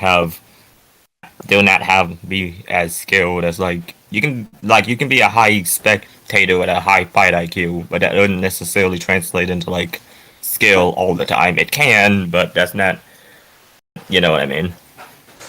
Yeah, you get what I mean. I know. I will just see when we get to this right here. Yeah, Galen. Since he was a child, had already had highly to the force from a toddler, and then by the time he was a teenager, he had already surpassed many of the most powerful Jedi Knights do in the Clone Wars. And Vader said it was only his incredible power and skill that allowed him to best him in combat. And then, by the time he was an adult, he was one of the most powerful using like Vader tutelage. And then after that, this is also explaining how he was trained by Vader. Vader spent years, and also I would like to note that Vader was stated by Sidious to be one of the most powerful and most skilled Sith to ever exist. And this is before he even gave himself fully to the dark side after he became Vader. He was still Anakin when Sidious said this. As Vader, he had access to vastly more resources to train Galen with. And you can see that here when it's basically stated Galen's training bordered on torture, and he even had a combat droid named Proxy that had combat protocols from characters from very high level formidable opponents, Obi-Wan, Qui-Gon, Anakin, Vader himself, and even Darth Maul. He used all of these protocols to try to beat Galen.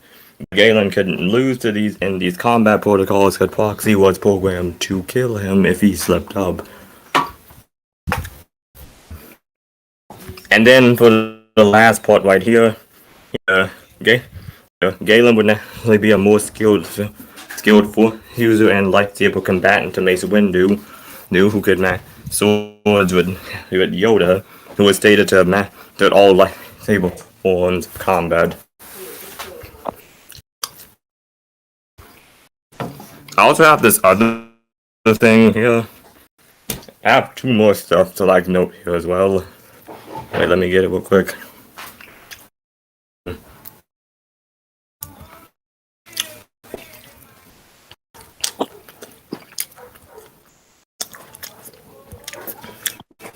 Who the fuck is eating? Yeah.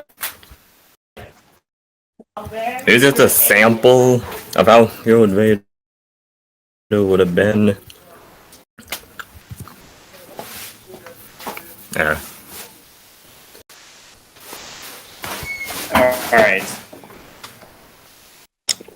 Alright, so this is my high end for the skill, but I'm gonna get even higher. What the fuck is this dog? Just showing just a little sliver of how skilled of a swordsman he was, and that's not even his best speed. I actually have more Dude. stuff for him than it is. Dude, George Lucas was high. Yeah, also, I want to note one extra thing again before like we continue. Can I like say it real quick? Yeah? Okay, so just like to clarify, what was the name of that lady again that had like all those thousands of swordsmanships again?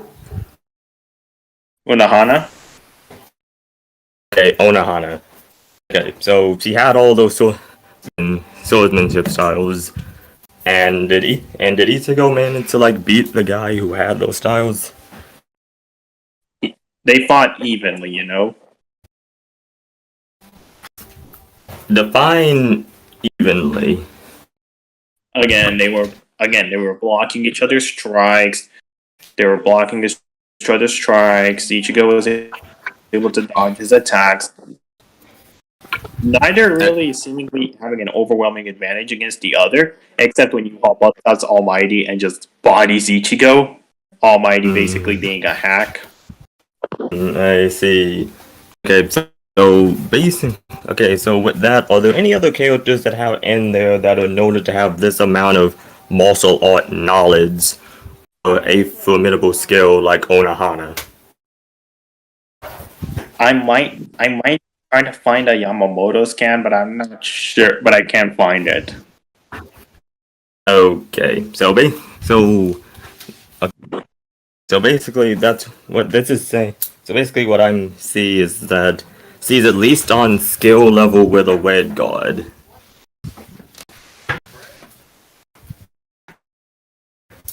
However, I have some more things to go over for Ichigo. Um, all the way back to Soul Society, which would include both growth rate and adaptation, as well as my technicality Excuse me. ability. Go walk there, put that up there. Since he's barking, let's put him in the car for him. These taste so good. They do. Basically, Okay, so Ichigo's fight.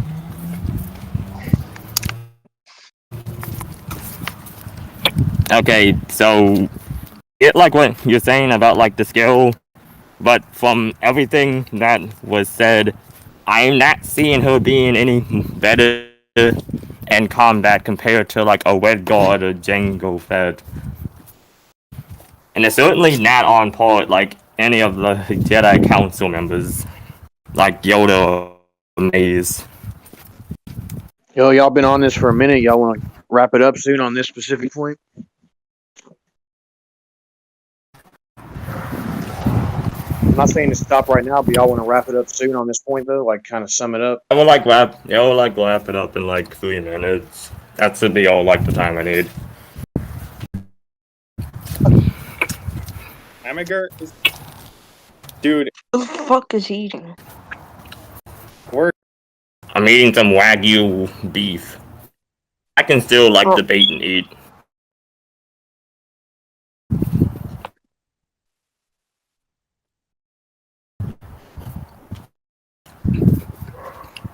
Trying to like get this link off. Fuck. Okay, so like Shinigami, I want to like explain like what like I meant. I get that. How do you pronounce her name again? EDP 445 just wanted a cupcake. Fuck. It's. Hey. Fuck. Is it gonna work? Please work. Please fucking work. Please fucking work. You fucking piece of shit. Otherwise, I'm gonna have to. Please don't make me improvise. It's not working. Fuck. Nah. Okay, so basically, like, what I meant by this is saying, like, so, Hono, Okay, how do you pronounce her name again? I got your fucking point already. Just let me go over mine now. Oh, okay, sorry about that. Okay, so my point now for Ichigo is that I'm trying to show here, but everything's not working. Is that Ichigo's main thing in a fight is that he grows a and adapts in a fight. Every time he fights, he gets better. And he's also like a basically. I'm gonna give you an example So right here. I'm gonna give you an example right here, real quickly. So here's him fighting against Renji, and he was able to deduce and catch on to how Renji's cheat works, and then using the knowledge he was able to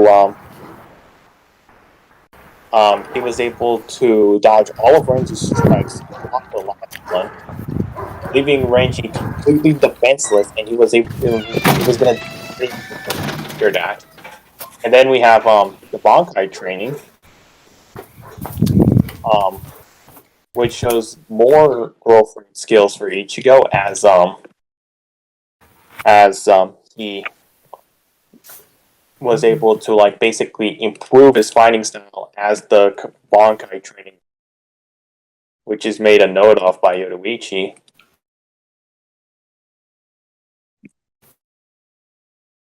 And then finally, when when he went to fight Byakuya, in a few minutes, completely off screen, Ichigo masters Shunpo, basically another Shinigami fighting style that requires high speed movement.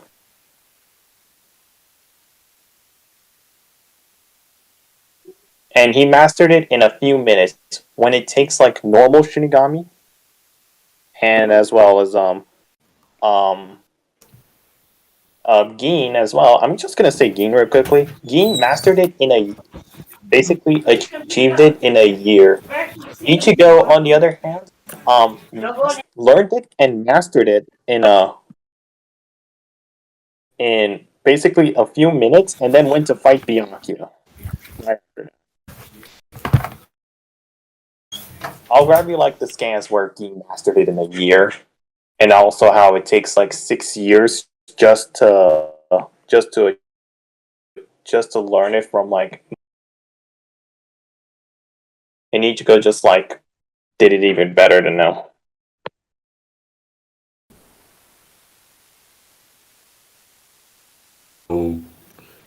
okay, wait. I have like a question though for this.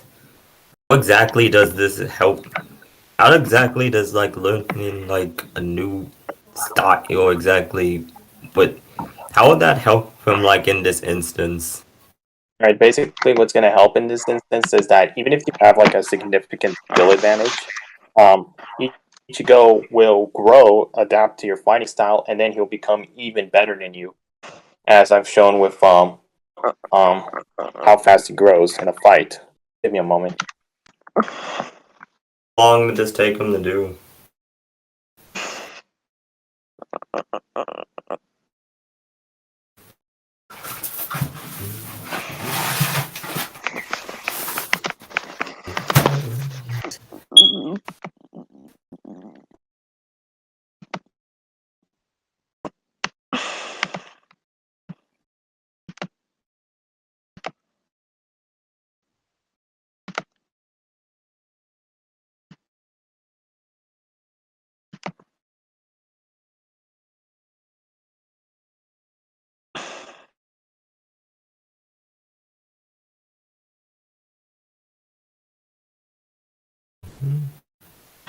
Is this like the win cons point because y'all niggas are arguing about skill?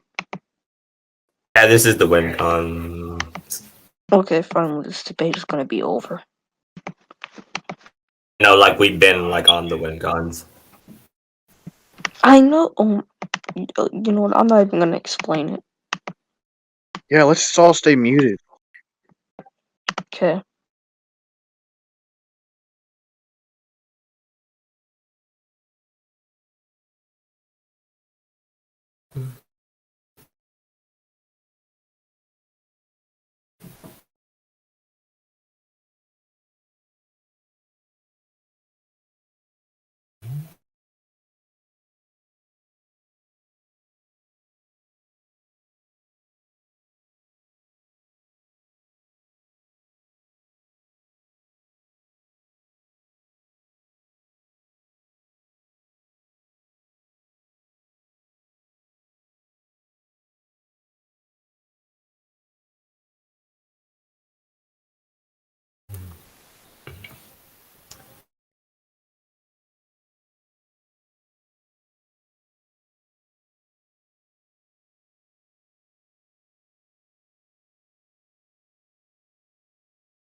Shinigami, are you there?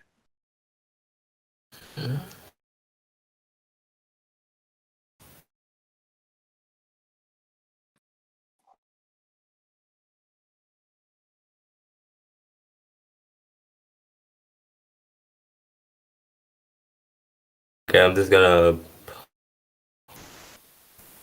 Yeah, basically, he's still there.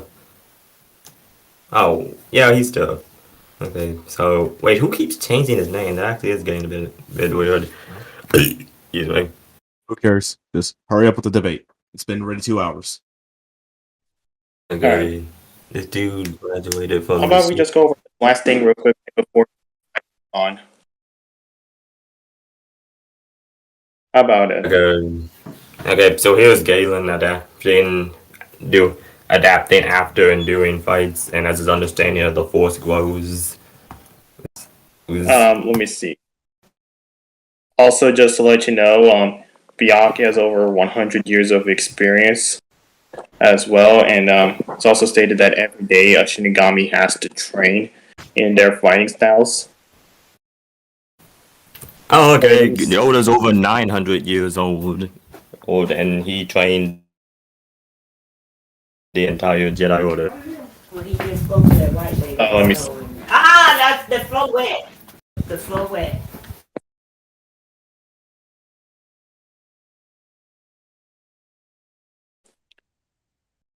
Let me show you the scan that explains what is the academy that the Shinigami train in. Actually, I think we should like move on to like your WinCon now, just to like speed it up a bit. I think we said like enough for this one.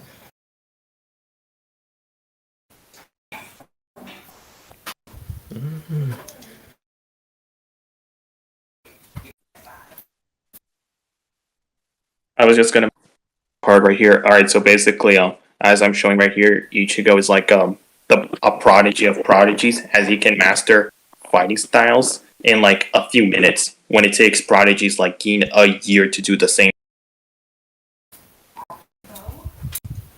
and like the normal Shinigami takes them 6 years to do the same thing as well. So basically, just to summarize this point right here, Ichigo will, as the fight happens, Ichigo will be adapting and moving on.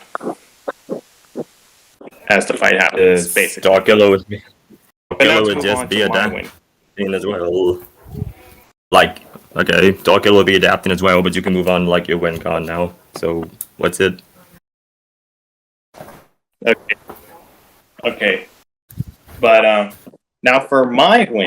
So since you basically started off your WinCon with basically Starkiller charging in head first, trying to engage Ichigo in a sword combat, I'm gonna argue Ichigo is gonna be afar and seal away Starkiller whilst he's charging towards Ichigo. That didn't. Just because you're engaging someone close combat doesn't necessarily mean you're charging at him. It'll just be approaching him in a swordsmanship stance. Yeah, you need to be approaching me. Like standard battle assumptions that there's a distance between. Okay. So what Ichigo's gonna do right here is that he's gonna shoot this like beam at you that once it hits.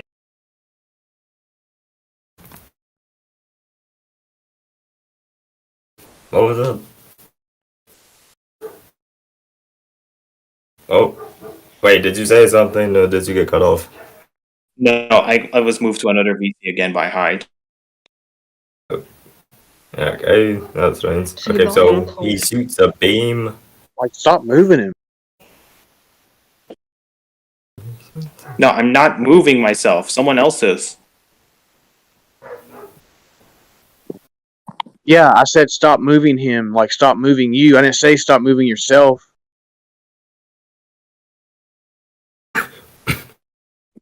Okay, so like he will shoot a beam that BFOs him.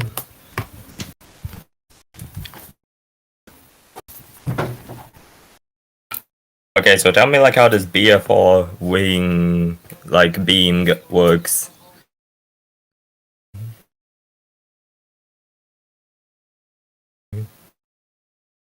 Hello? My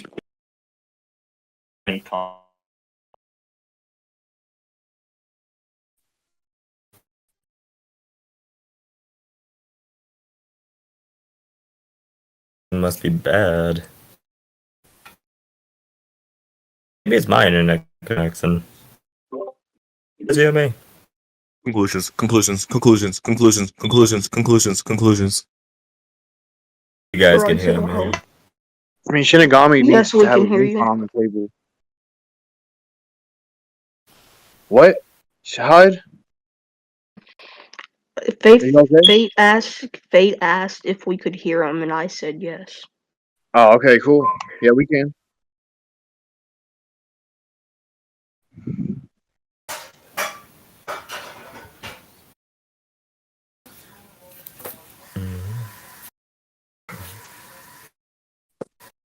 Alright.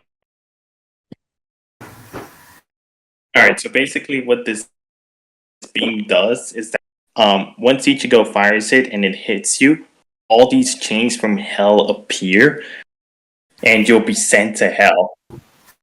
So Now the once you're in hell, chains. yeah, a bunch of chains will appear and you'll be sent to hell.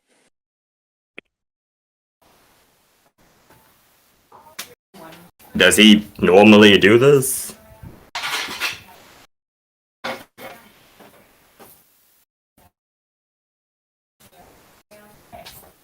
Wait, what? Does he Wait, normally what? do this in Garrett? Asking, does he Well, like this is normally comp. do? Well, this is comp right here, and also Yeah, in it's this, comp, but we also said this would be in character.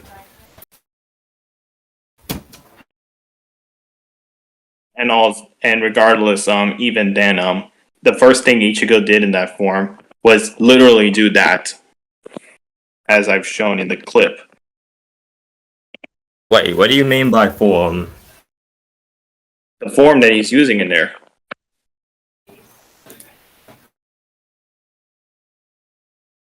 What's form called? that- So where does he do it again? It's in the video clip that I've just posted.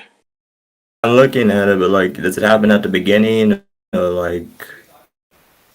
It's somewhere in the middle, but there's supposed to be like a big golden beam that he fires. That once it hits you, a bunch of chains will appear, and then you'll be sent to hell. Okay, I'm looking at it. Just that. Once Let's see. you're inside of hell, you'll be in this cycle of where there are these guardians, the Kushinada. They're basically just gonna hunt you down and then kill you, and then you'll be reborn, and then you'll die again, and then that cycle is gonna repeat by like what's gonna seem like an infinite amount of times. And then you'll just become Okay, I'm reading. insane. Okay, so like I'm reading this, and he said like you're endless torment you put your sister through, and then he says I need to make sure you don't escape. So from what I'm seeing, it sounds like he has like a character-driven motivation to do this to that guy, and this wouldn't be something he would do to some guy he just met. Well, by technicalities, wait, why would you speculate that he wouldn't do that in character? Because this is the first thing he does in the form, and in like other materials, this is like his special move. So why would you speculate that he's doing like anything else? Because of the dialogue he's using with the guy, sounds like he has a vendetta against him for something he did to a friend of his. So I would like think that this would be something he would do like when he's truly enraged at somebody, possibly. Well, we also got, Or at least like when he just wants to make sure that someone can suffer. well, even then, Ichigo has also been enraged to the point that well, actually, Ichigo is now at a point where like he's willing to kill them out of duty as well. And we also have other forms of Ichigo who are also willing to kill other people as well. And we also have the Bastalore form, which like acts out of anger and instinct. So these are forms. Yeah, since this is comp, I have all these other forms of Ichigo who are like we got like forms of Ichigo who are like basically in that rage inducement willing to kill others. The Bastalore form. Okay, how does he go about like killing them exactly?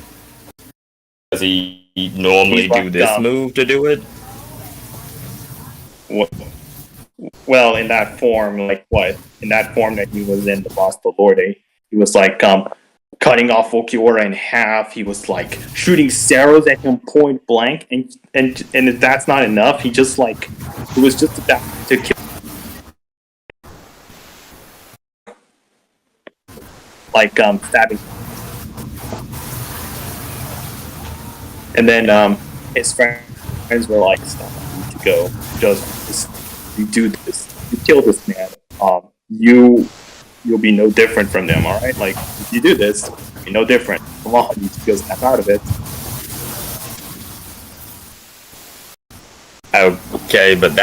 Okay, so he's more bloodthirsty essentially when he's in like his more wrathful forms. Yeah, so he would be willing to do this. But the point is, with this form, once you're sent to hell, you'll not only be BFR'd, but you'll also be sealed in hell, so you can't escape hell. And then what happens is, you have these things called the Kushinada. And what Wait, Shinigami, I need to like stop right there because first we need to like get past if this would even.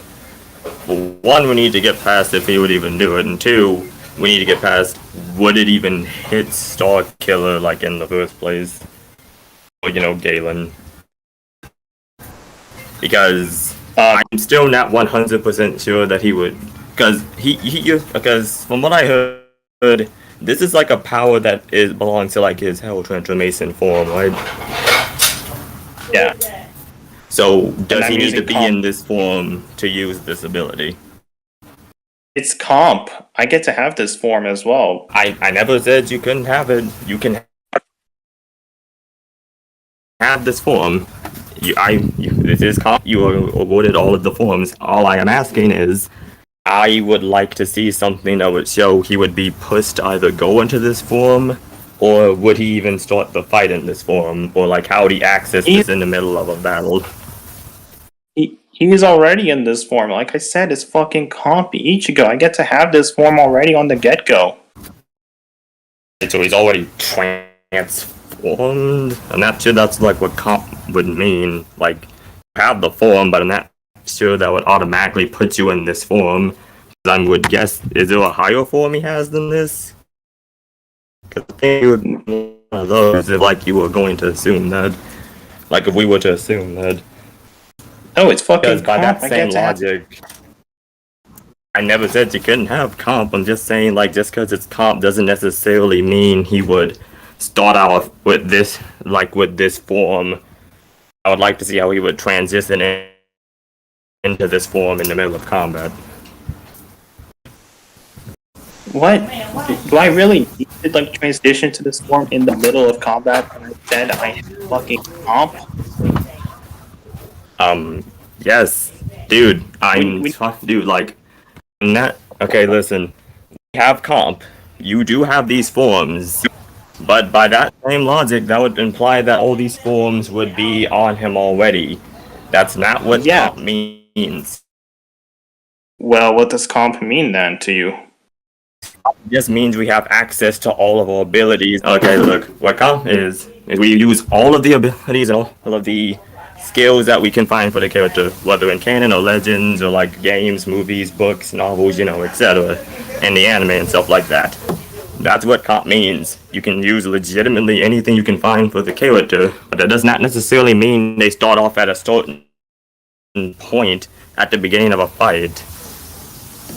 We never Like, agreed to by that. that same logic, that's what comp would mean. I'm not sure where Mason of he would have this transformation from the start. I need to step in because this is going in circles. Like Shin, you need to actually have like some kind of rebuttal. You're just going in circles and repeating yourself, but Fate's addressing what you're saying though.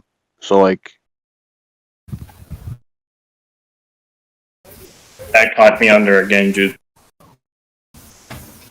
Yeah, like I said, he's trying to get mine hacked. But anyway, yeah, it's like what Cohen did. I would have said it better because I was more focused on that. But basically, at the end, I'm just wondering how would he access this form in the fight to use this ability? Furthermore, would he even use this ability on someone he just met?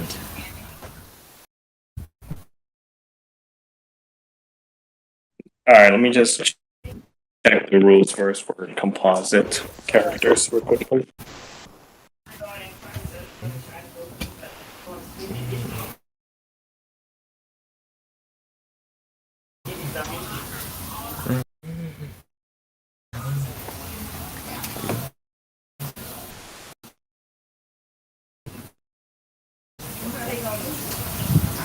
He gonna take North Louisiana and keep it.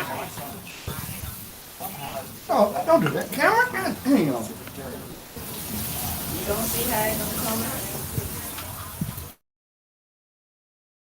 Yeah, just probably grab some of this.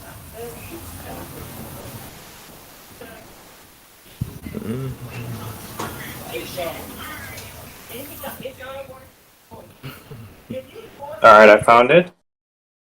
Okay. Characters that combine It was characteristics from several of their incarnations. It actually combines them into one.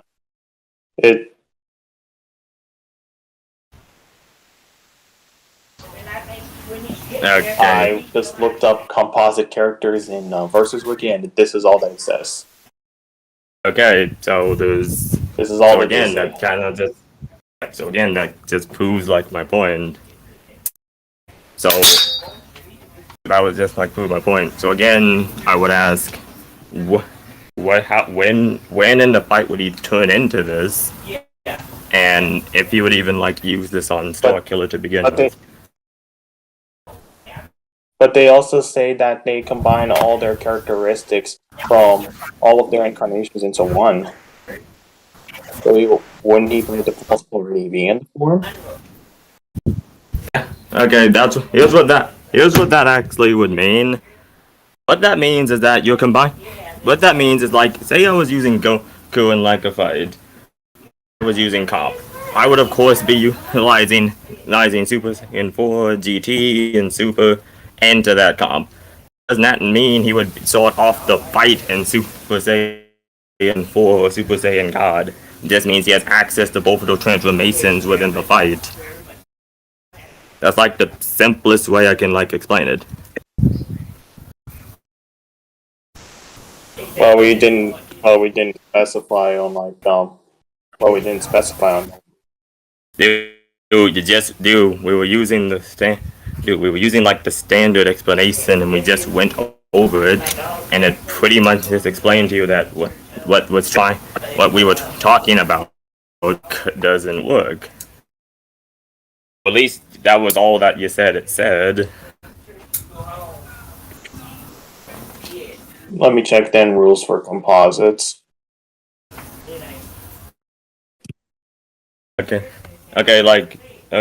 dude, we could quite literally just, all I could need at this point is like a showing of him turning into like the form in the middle y'all of are going in the circles. fight. Like, y'all just want to leave it to the judges or whatever?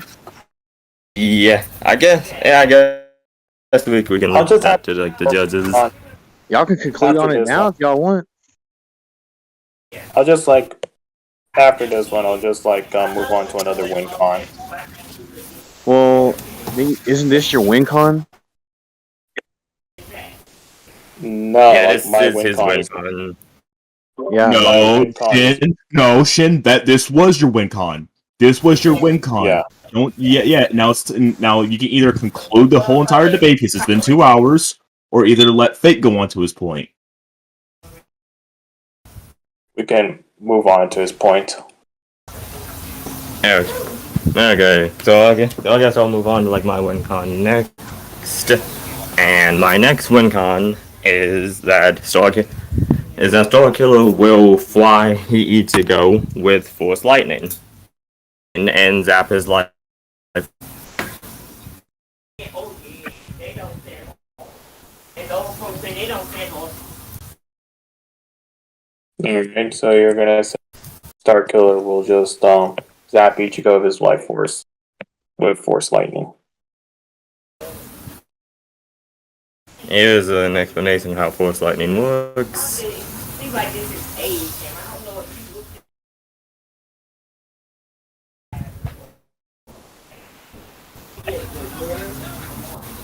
Actually, It doesn't just shock. Yep, it doesn't just like shock you. It also siphons off your life and your life energy as well, essentially draining you as it's dismembering you. alright. I'm just gonna argue Ichigo's gonna absorb that stuff and then fire it back at you. How would he observe it? Quincy's were stated that they can absorb things from their environment. And Ichigo has shown when we fought again, to absorb Yuha's ring. And also Ichigo is a Quincy. So he would have this capability. Okay, so basically Quincy are known to be able to absorb things from their environment.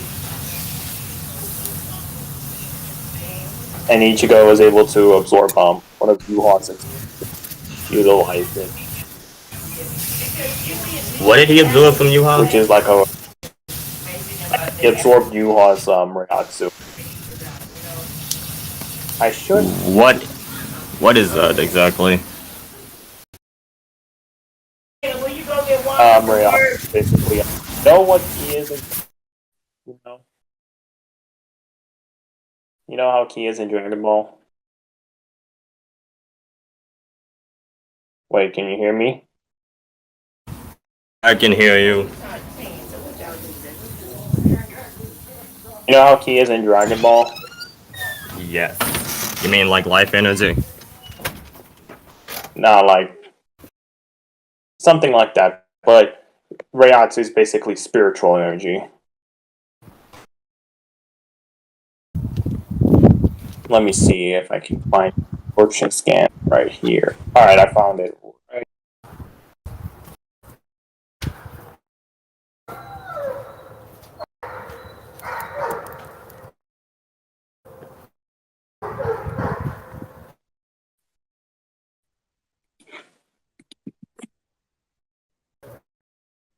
And also what Quincy's do.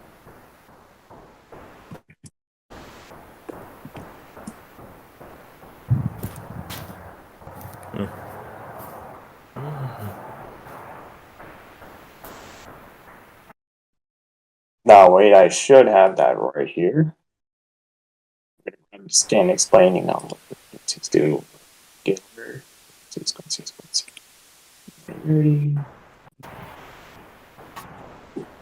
Jake Paul solos cry.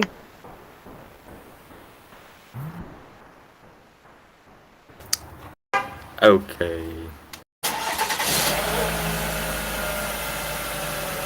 What the fuck are you? Yeah, there was a call right next to me. Just like ignore that. Just like your parents. I just kidding. Hey, come. Why you left the door wide open? Okay, I'm in the bathroom now. Okay, so Taking And a here dump. it is.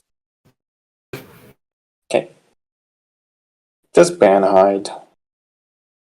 Okay. Focus on the debate. Stop paying attention to him. Alright, so here it is. Ichigo has been shown absorption, and what Quincy's do is that they absorb things around them and they use it as an attack. So what Ichigo's gonna do is just gonna absorb Starkiller's Force Lightning and then fire it back at him. Why would he be capable of absorbing this different type of energy, though? Well, what is the Force, essentially? That's actually interesting. You may ask that. Let me just put this here. Does the does the Force affect, like, spiritual beings? The Force oversees all life, death, and works on a metaphysical level. Even on souls? It works on all levels. That's why I said like metaphysical and not just spiritual. I'm about to show it to you. Okay, so let me go over, like, the verse equalization rules for Versus Battle Wiki. Verse equalization. Similar supernatural aspects of verses gets equalized in a reasonable fashion. So supernatural energy that almost everyone in a verse has, which is necessary to fight the characters of said verse, will be assumed to be equivalent energy that the opponents used in their technique, so that proper fight can happen. Furthermore, attacks that require a special type of energy to be effective, like anti-magic requiring magic, different versions as long as they're somehow similar and the mechanics are somehow compatible with the known mechanics behind energies from different verses. Okay, so since the Force has, like, spiritual properties to it, and I have spiritual energy, then I should be able to absorb your stuff. What about the rest of it?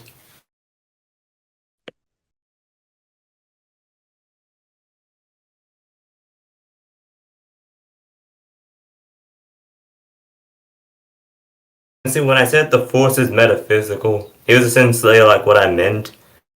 And the Force has been said to be able to use metaphysical attacks. It is essentially beyond comprehension. And when I said metaphysical, I meant in terms of it has actual conceptual properties as well, and I can actually show evidence for that. Well, I also have conceptual properties for. Well, I also have conceptual properties for Reiatsu as well, as Kenpachi, when he flared up his Reiatsu, was going to kill the very concept of death. Like, he was going to destroy that concept.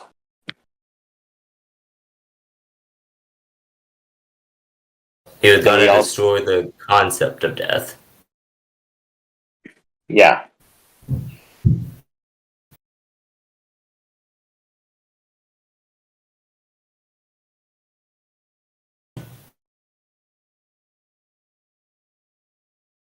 Okay, can I see that real quick?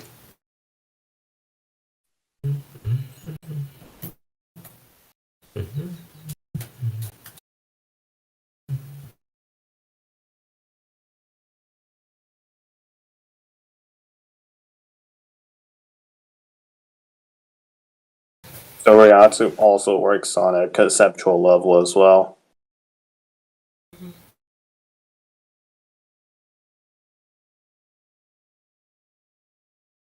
Crazy. Ati. A spray of blood. Oh. Death of the eye and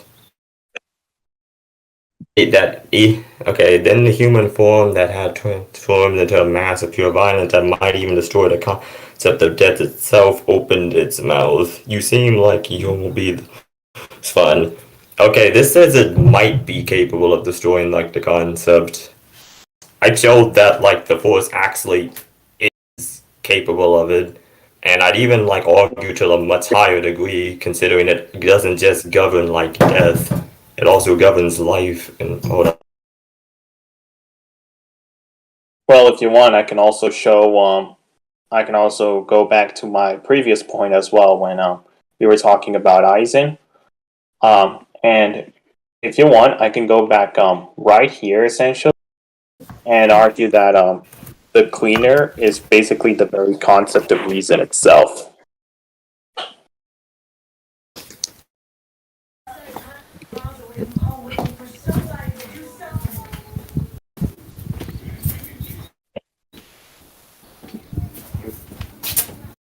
It stated that normal spiritual energy does not work on it, and it's also stated, or rather shown as well, that it's also stated in one of the games that it's immune to force, kind of like a concept essentially. It has all these properties to be like the conceptual meaning of something. And once again, Aizen one-shot it.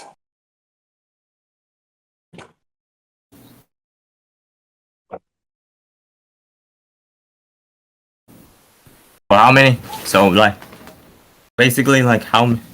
Essentially, like how many like concepts is that for you again? What? Okay, so like there's the like.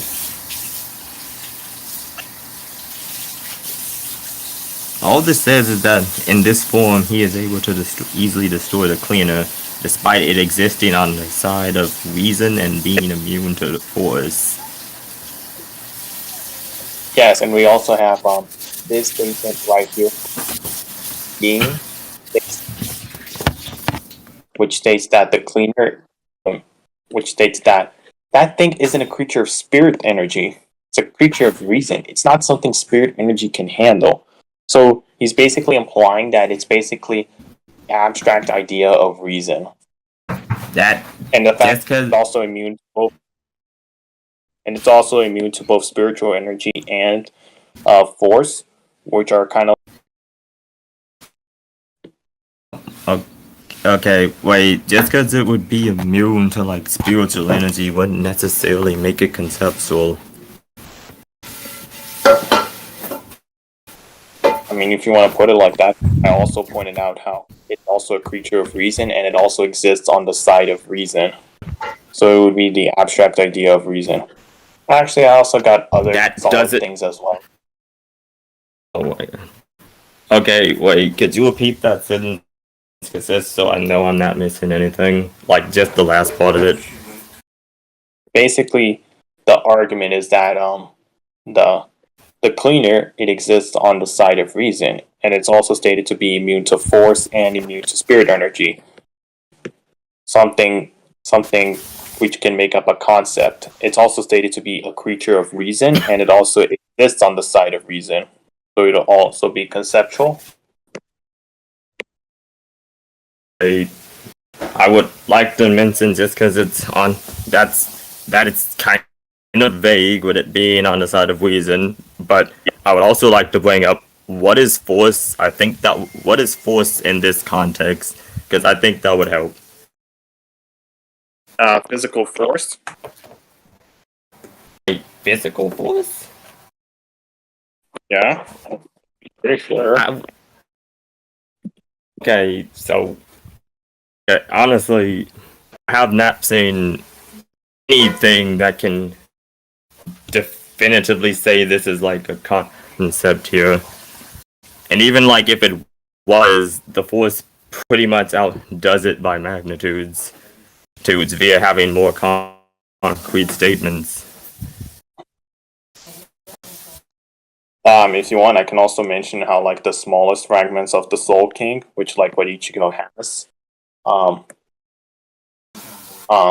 they're stated that they can like nag Ichibe's ability, which I can show you the scans of them being conceptual as well. Give me a moment.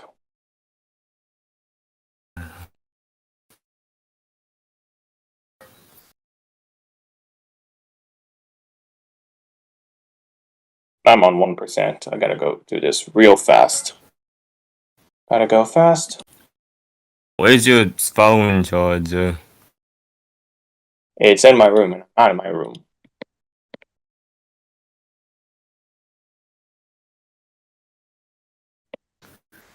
Okay, so like when I asked what the force was, what force it meant by force, you said like physical, right? Yeah. Okay. I just wanted to like get that. Oh.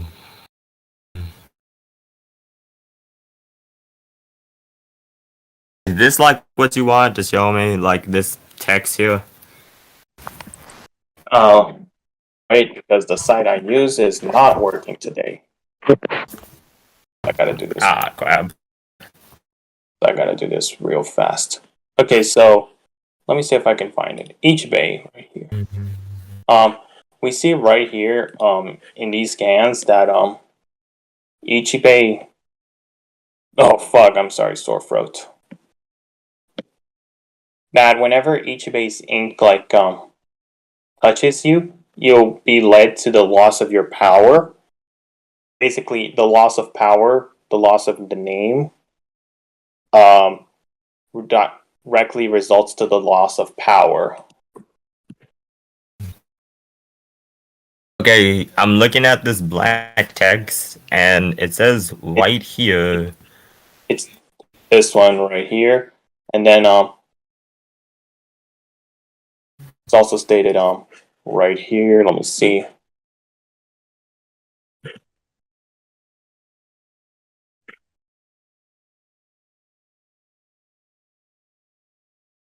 As it's stated right here. And then finally, when you all had his name changed to an ant, to a black ant, he had all the capabilities of an ant.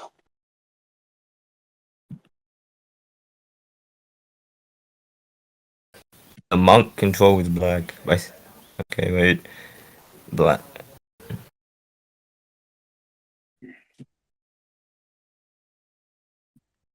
Those are names. He can cut the enemy's name, take it from him, give him another, thus depriving him of his powers. Only the creator can like this.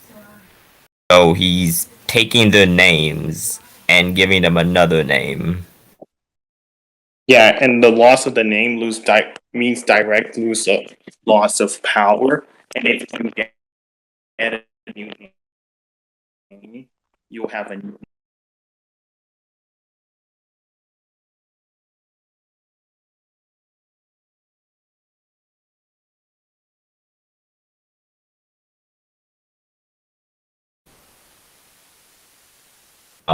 Okay, how is this conceptual again? Because this could fall under a number of other abilities. And then this could fall under something like law manip, reality warping, or, other things. So what would necessarily make that conceptual?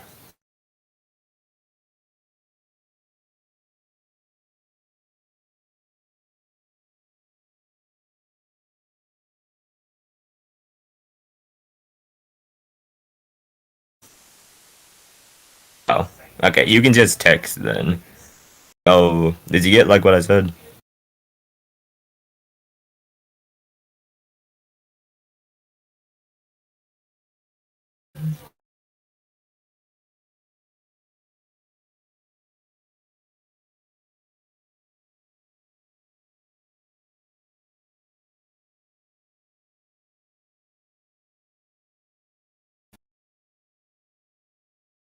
You text, you texting. Okay, let me just put this here.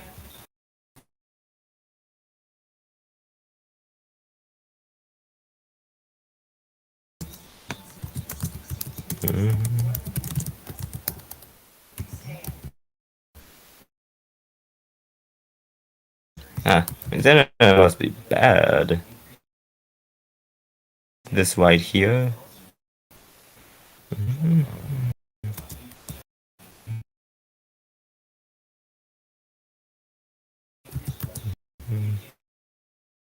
A few moments later.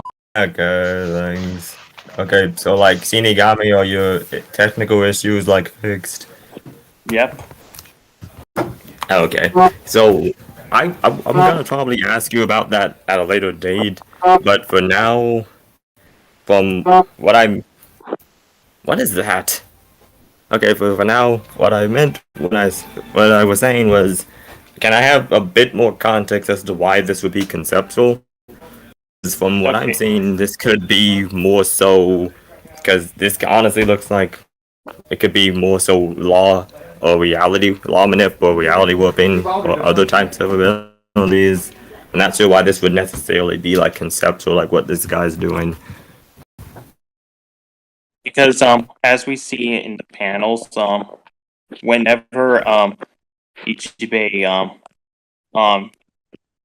uses his ability, it leads directly to the loss of your powers and your abilities and everything like that. Wait, let me check.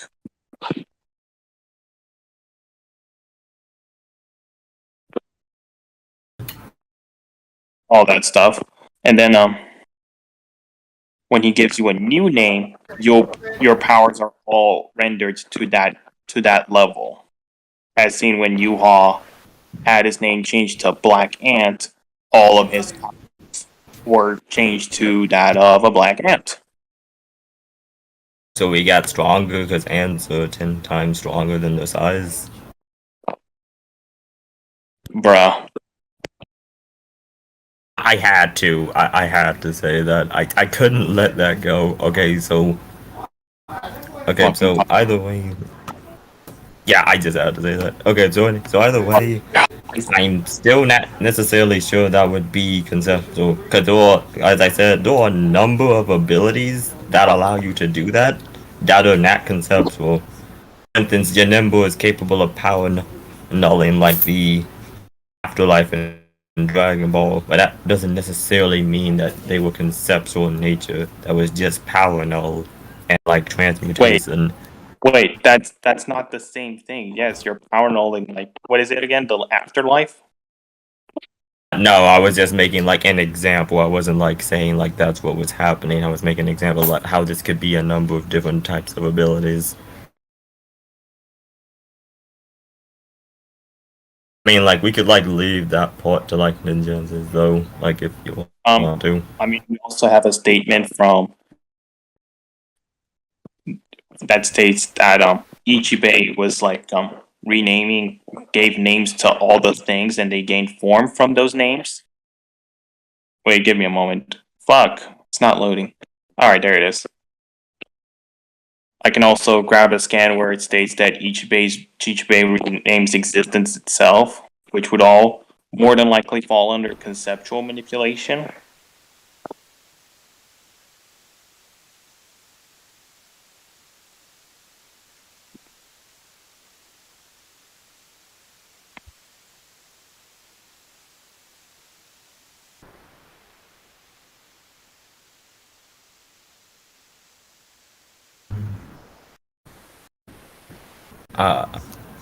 He said he just came up with the names on Pakuto, and then Shiki Kaba, and I named those two.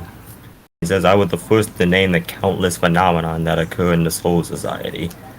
And I Yeah, know the that names one. of all the Zanpakuto from the moment as Achi is formed by Oetsu and handed to a Soul Reaper. Okay. All it says is that he named the countless phenomenon that occur in the Soul Society.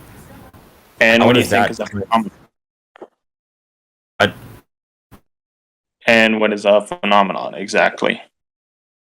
he's naming stuff that exists? I mean, Nah, did he gave name and form to things that didn't have a name.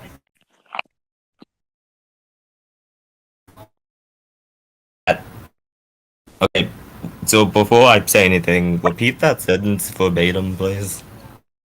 Ichibe gave name and forms to things that didn't have a name. Okay, I have several things to say, but I think I'm just going to go with the simplest one. It says right here, I was the first to name the countless phenomenon that occur in the Soul Society. He says occur in the Soul Society. What does he mean by that? It's just to simplify it to Renji. He's just explaining what he's just like using the Soul Society as an example.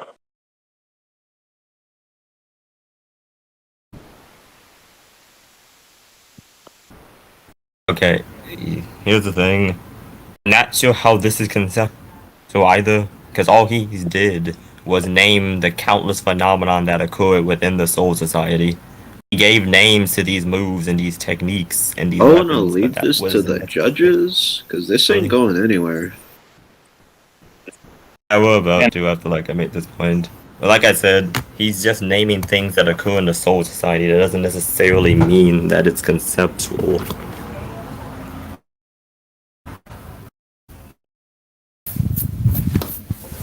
Throwing low-key on point.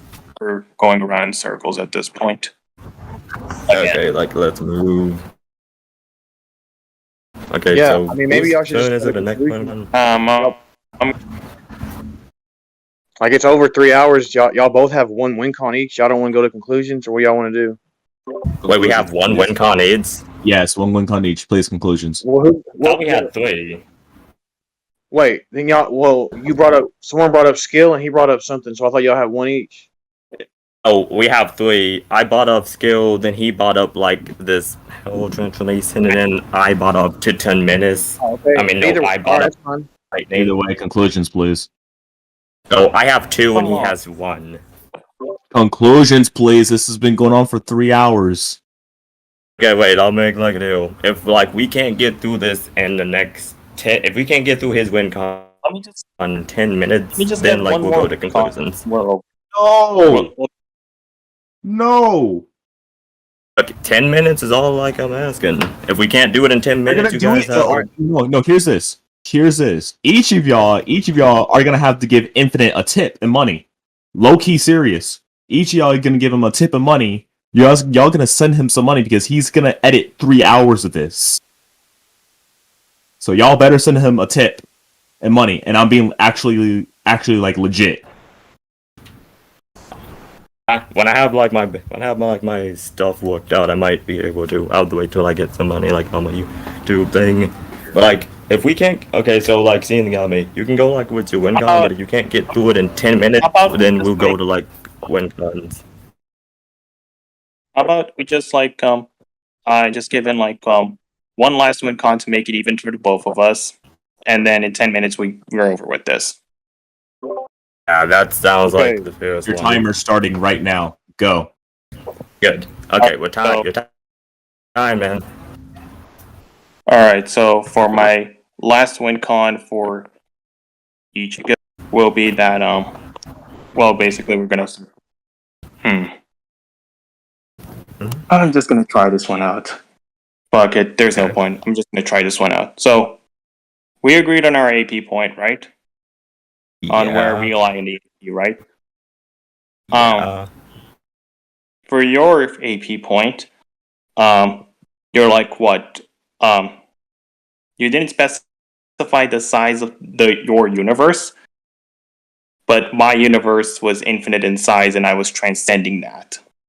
So I would, by technicality, have higher AP, and I would just one-shot you. Dude, are you serious? That's what I know. Just something I've thought of. Okay, first of all, that doesn't work because, for one, to be fourth-dimensional, I'm pretty sure it would require of infinite space, which I can actually show you Star Wars does indeed have. So Wait, we moved on from our AP point already. We moved on from our AP point. We can't backtrack. But I'm saying, what I'm saying is, basically, sure, we're transcending our universe, but my universe was infinite in size, whilst you didn't specify your size of the universe. So basically, let me give you an analogy. For example, who is stronger? The guy who can destroy. Who has a higher chance of destroying the universe? A guy who can destroy multiple galaxies, or a guy who can destroy one galaxy at a time?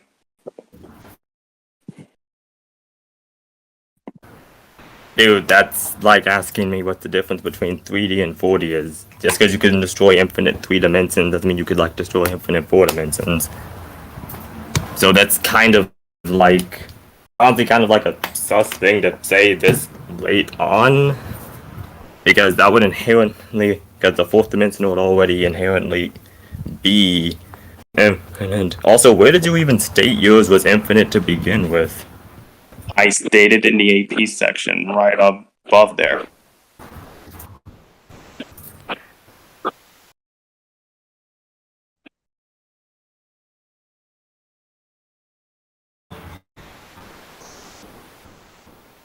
Okay, let me see real quick. It's all the way on the top of here.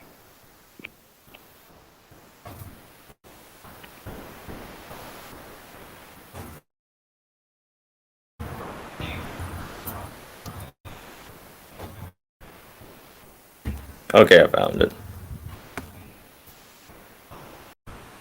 Oh, did you post it again? No, I posted here.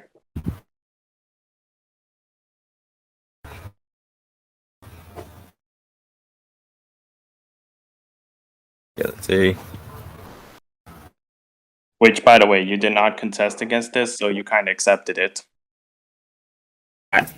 How would that make this so? Okay, wait a minute. Basically, what your win con is saying that you're infinite 4D, and you're saying I'm finite 4D. So Ichigo should be able to one shot. I mean, this is the quickest win con I could have because the other things have to go over like weird stuff. That's the quickest one I got. Just kind of raising an eyebrow that you waited this long to bring something like that up. Wait a minute, you didn't ask me any questions about the size before. Oh, under like standard battle assumptions, could that mean like that? That would mean that I would still have that. Also, technically, we did. We agreed on each plus scaling, and we did not contest each other's like sizes of our own universe. So I would by technicality be higher.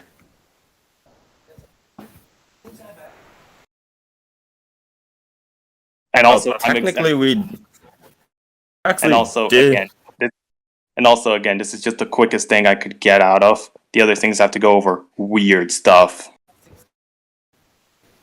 Like a lot of backscaling and scaling that I can't do in 10 minutes. Oh wait, actually, I think we went over like another thing. Actually, wait, we did actually go over another thing. They would give me that though. Oh, here we go. Scroll up real quick. Remember how I did? Up real quick, and you see we actually did like go over this. I'll show it to you right here.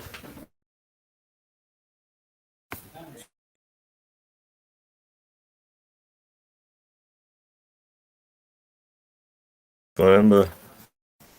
Luke remained and you handed this point to me.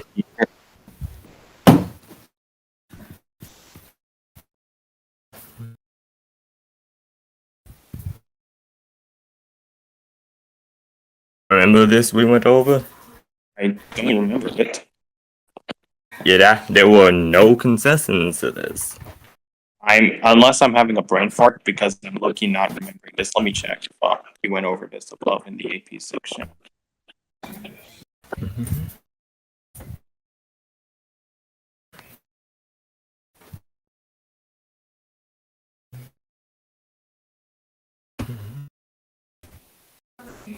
Let me check.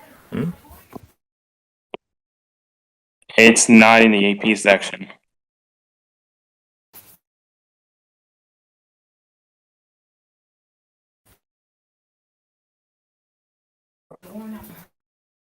It's not in the AP section.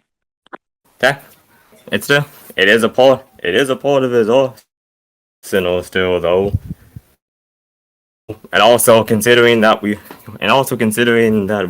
did this long to address that, it didn't really make that much of like a difference like at the end. Because I still showed it to you, and I'm just saying this is the quickest win yet. Yeah, and I counted it. Even at the same time, I could also just Galen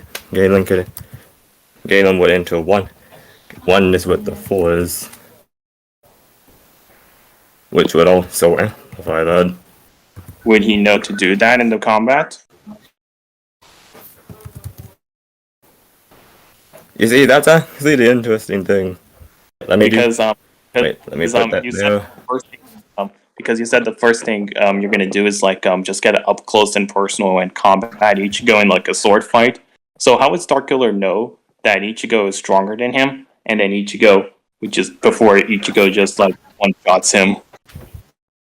That you haven't like really proven he's stronger yet, and also wait, what was that? But also that's because the force works on a subconscious level.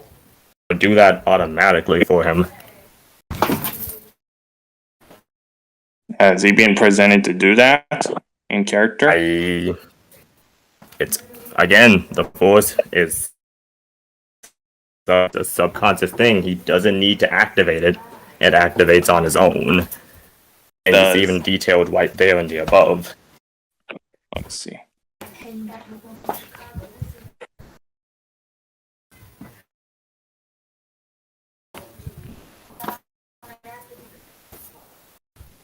Full transformation needed.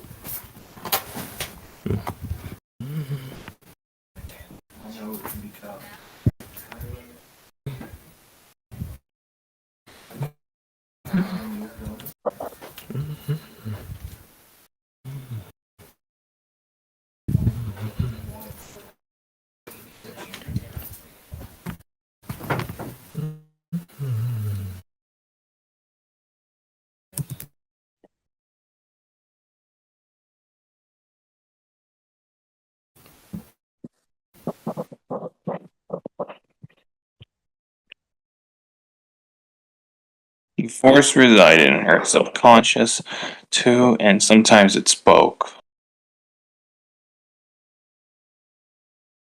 Why then though, like if the force works on a subconscious level, then even if then let me see examples. Then why wasn't Anakin, despite being like a massive prodigy, not able to use this to his advantage in his fight against Count Dooku? And just got bodied by like having his hand sliced off in one shot. Has more knowledge of the Force than Anakin did at that point in time. And I actually already went over that. He was trained by Vader. Vader and Palpatine have access to legitimately all of the knowledge of the Sith and Jedi. Anakin and Vader is more skilled and has more resources than Anakin. So wait, if you need like some form of like conscious mastery over it, then this wait, how do I put it? Like it's not like you need like some sort of conscious control over it, you know? Y'all's 10 minutes is up. Okay, that's the conclusions then. All right, you go first. Actually, you can go first because like you win. Because like you go first. All right. So in conclusion, we're both Uni Plus. Yeah. I said I was higher because because I'm basically specified the size of the 3D realm that I'm transcending, whereas Fate didn't like give the size of his universe. So I'm most likely higher than him in AP. For the skill segment, in a conventional sense, Starkiller would be like the better fighter than Ichigo. However, Ichigo is like a massive prodigy, and I've been able to prove Fate was only able to prove Starkiller can adapt. That's it. I, on the other hand, was able to prove that Ichigo not only adapts, but he also grows in like even faster than like prodigies and like than like not only normal Shinigami but also prodigies. Like he can learn an ability in like a few minutes when it takes them years to do the same thing. So I would most likely. Why y'all keep coming out this damn door? Look. I would most likely out adapt in the end. The next point I had is like the ceiling at BFR point, which was only contested if Ichigo had the form, not that if Starkiller in the realm, and that there is no way he can escape. The definition just says that that all their forms would be put into one, and I haven't seen Fate's like complaints about it. the definition just says that all the forms and iterations of the character would be placed in one.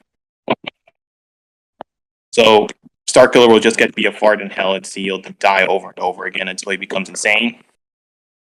The Force Lightning point, what is it? I was able to prove that Reiatsu is kind of similar in nature to the Force. Like, they're both spiritual in nature, they can affect concepts. I think I was able to prove that pretty well with, like, Ichigo being able to affect the phenomena and all the occurrences in the universe, which I've shown. And also I've shown there are properties of concepts such as how, for example, with Ichigo, the loss of name means, like, you lose the power, or you lose the form, and all of your abilities get resulted to that of, like, let's say, a black ant. And then we had this final point, which was, again, just me saying that my universe is, like, infinite in size and I'm transcending it, whereas Fate hasn't given, like, the size of his universe and hasn't made a strong point as to why the Force will, like, just amp Starkiller to that extent as well, because what he's showing here is that what he said to me is that what I'm gathering based on, like, Anakin and Dooku's encounter is that you need some sort of conscious mastery over it. Sure, the Force can be subconscious, but you need some sort of, like, conscious mastery over it, as shown in the Anakin vs. Dooku fight. So I think most likely Ichigo is going to be, like, the stronger one and just one-shot Starkiller or BFR him to hell. And that's my conclusion. Okay, sorry about the noise. Okay, so for my conclusions, with the skill point, it was already a given that Starkiller was Shinigami has all said he was naturally more skilled, but I also showed that he can also too adapt in the middle of combat as well, by showing how him and Vader both get stronger together, similar to his. On top of showing a more detailed and more intricate fighting system for Star Wars than what was shown for Bleeds, and how Galen has mastered several more styles and has had superior training that bordered on torture from Vader and Proxy, which he began at a far younger age as a toddler. And then with the what other one do we do? Oh, the Hell Transformation one. And then with the Hell Transformation, I didn't see any real evidence stating he would transform into that at the start, or even doing the mads. And I don't believe I was given a sufficient character motivation for him to be doing that to someone he just met. I don't think we got past that part of what this being character for him to do in the middle or even at the start, and would he even go to this transformation doing in the fight, or would it be in character? And then, like, next for the lightning point, I firmly believe I showed vastly superior evidence for conceptual and metaphysical physical use of the Force, along with more detail along with more detailed lore and statements, and less guesswork than I saw, like, with the Bleeds and so stuff. Like, you can just look at it and see that it says metaphysical and conceptual for the Star Wars, and how it oversees destiny and life and death, and it states that in, like, the panels. And then next we had the AP thing that came in at the end. To be perfectly honest, when that came up, I honestly thought it was a bit sus, because, I mean, maybe bring that up at a your date. I understand he wanted to, like, let it be done with, but, like, at the same time, it was kind of like, indeed show that it was the infinite still, and we did. And then he saw that, but he didn't contest it at the time. And since he brought that up later, I do believe I could have brought that up later like I did, and it's replaceable. And even if not, there's still oneness with the Force, whereas it does take And then, but considering I've already shown Starkiller is more skilled point, especially considering the force works on a subconscious level anyway, so it will already be being him with that like it did against when fought Palpatine, and and and it would work, and it activate, and I also showed that like with the settings.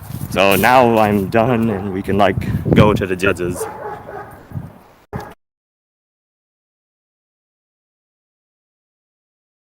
All right, I'll go first for once in my life.